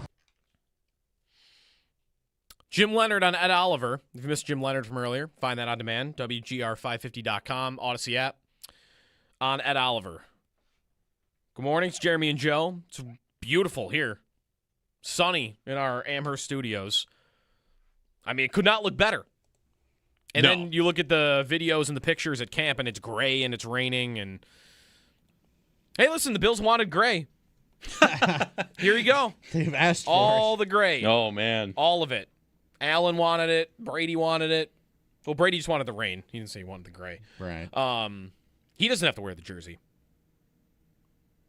Should they wear jerseys like in baseball? That would probably look ridiculous. No, that would look pretty stupid. Yeah, that would be something. Imagine a coach did. Which coach would try to do that? A thought on the Harbaugh. Probably Harbaugh. 100%. Did you guys see the video of Harbaugh, Jim Harbaugh, and Mike McDaniel having a conversation? That was nearly a shot of audio. Yes. If we had more time, it would have been. It was unbelievable. There'll be opportunity. Those two interacting for an entire. I just would love to be a fly on the wall to hear. I know. In the meeting room, those two and their dynamics, because they just seem like polar opposite personalities. I think that's a match made in heaven. But I think it's maybe perfect. Yeah. I need to see when they disagree. I need to see what it looks like when McDaniel's got some crazy offensive concept cooked up, and Harbaugh's like, dude, no. And like that conversation, what that is like, and like, they are hilarious. Yeah. McDaniel, look at how we're running to the huddle. We've got a hook and ladder, and then a crazy thing going on, and Harbaugh's got to shut that down. Yeah, right. All right. Before we get back to what's going on the field, I quickly wanted to get to, we've not talked about this yet today, the Sabres and their streaming package is changing. Mm-hmm. If you are someone like me that does not have cable, has been a cord cutter for years now, but you have all the apps that you need for sports, and it can be a lot, right? But you have it available to you. Like I've got my smart TV, and then you've got the apps on it, and that's it. You're logged in, and it's fine. Football, I know where I'm getting Monday Night Football. I'm putting the ESPN app on. I know where I'm getting, I got the Fox app if I need it. I don't have that one because I have the NFL app, and I have that package. So if I'm watching Red Zone, I know I'm going there. And TNT hockey. All right, I'm going to HBO Max. Like, I know where I'm going. And that might be annoying, but I know where it is. And I know that it's available on my TV to just hit a button. That has been impossible for the Sabres with the Gotham Sports app. Right. But the Gotham Sports app is going away. Yes.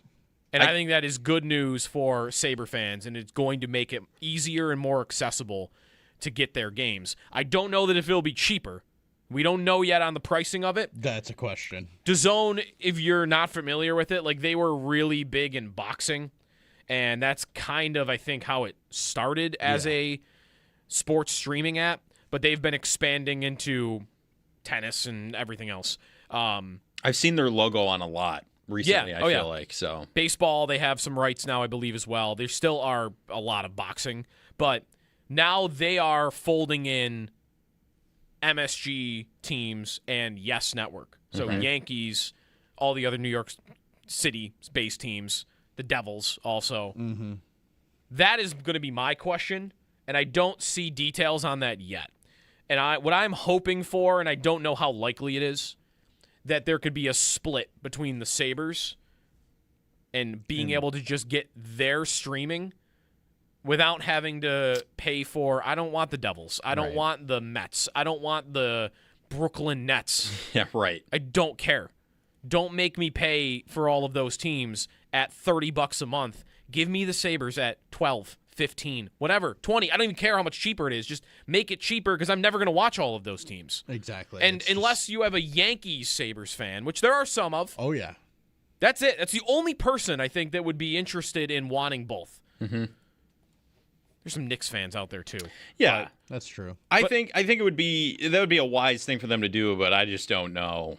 Right, what are the odds of happen. that? I've got AC in chat says the DAZN Ultimate is currently $50 a month and standard is $25. So I don't know if that will change. But that's for all of DAZN, I believe. I see. Okay. And if there will be a separate thing for them. Yeah, DAZN East and West, New York. DAZN Ultimate, I believe, gives you pay-per-view events. So that's going to be a lot of boxing. Right. And everything else they have. And unless maybe I'm wrong, maybe they are just folding that into DAZN, and you would have to have DAZN. Just the whole thing. And you'd have to, because that would be honestly, that'd be worse. I think that it'd be easier to get it on your TV because, again, Gotham, you couldn't really do that. It was impossible. No. The amount of calls we took on Gotham Sports going into the playoffs, I remember it was unbelievable how many people hated that. So that's a good riddance situation. But. And there's Fubo out there, that's limiting though. Like that's the only other platform I could get games on. Mm-hmm. There are some teams that are just going to their own thing. Like I think aren't the Blue Jackets doing that right now, and they're getting some.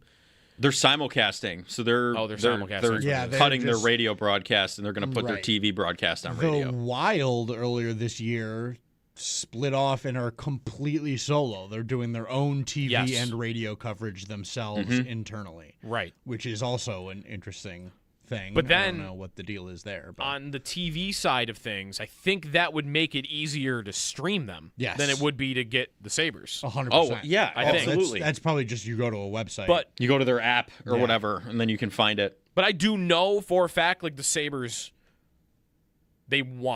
then they were maybe even frustrated themselves in the past about how limiting their streaming is, and that they definitely want better. Maybe this is better. I don't feel like we know enough yet to know.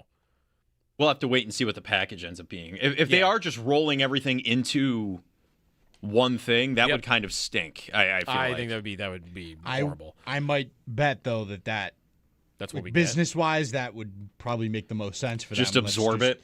Get this in here and bring all these people on and make them pay for all the stuff they don't really want. But we've got this thing and they want this thing. So here you go. Isn't that most streaming services? That's exactly like, you're right. Just kind of like I'm not gonna play Netflix games or whatever, but that's all encompassed into your thing. Still. Yeah.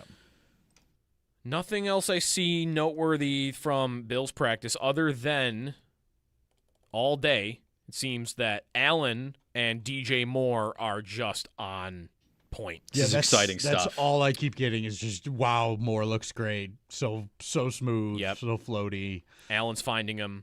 Yeah.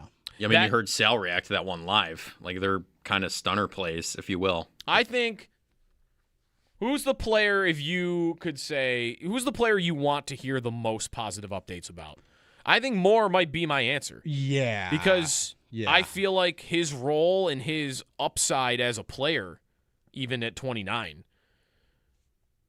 that's more important to me than like Coleman. Coleman having a good camp. We've already seen him have. I don't care. A decent camp. I think the assumption that he had a great camp last year is ridiculous. He could not get open, but he had a fine camp for what he is.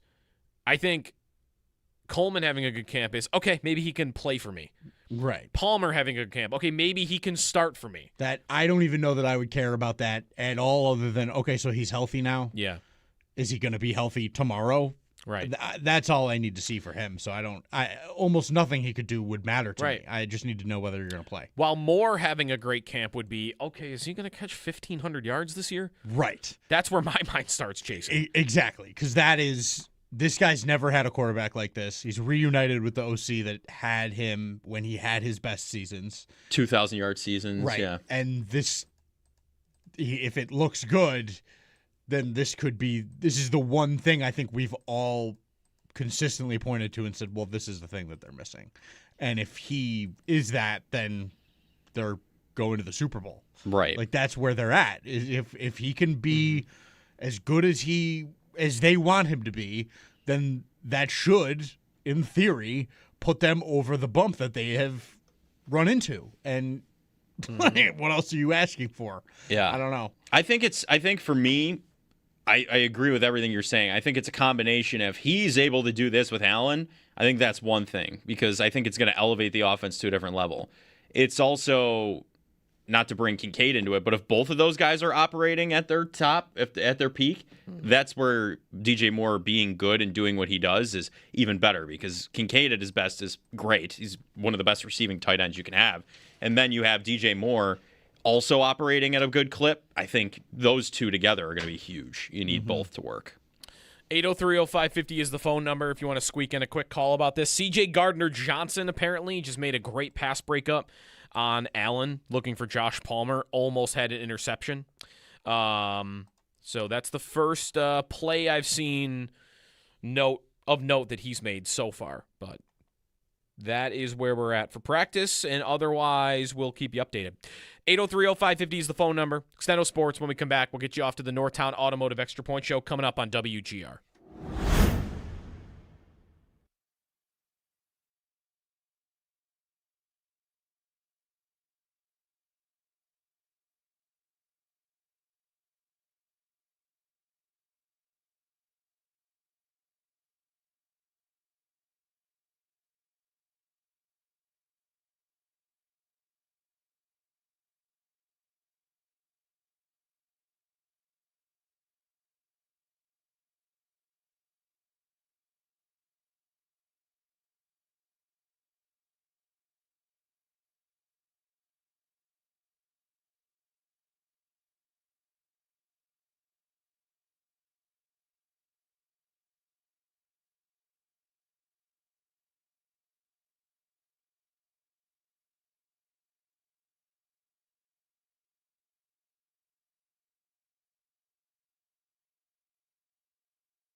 Joe Andreessen just had an interception on Kyle Allen.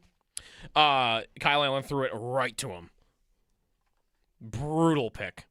At least it's not Josh. Yeah. I mean, that's a good development. I thought it was Josh Allen. I was like, what had to have happened on that play? Michael Hoyt is on the field for 11-on-11 team drills. Oh, man. That's good news there. He's alive. What did I have for you here? I've got college sports team up for sale. UNLV basketball. Oh. Thinks they could sell their team for $12 million. How does that work, though? Whoa. How are we buying college sports teams? Yeah. What? I don't know.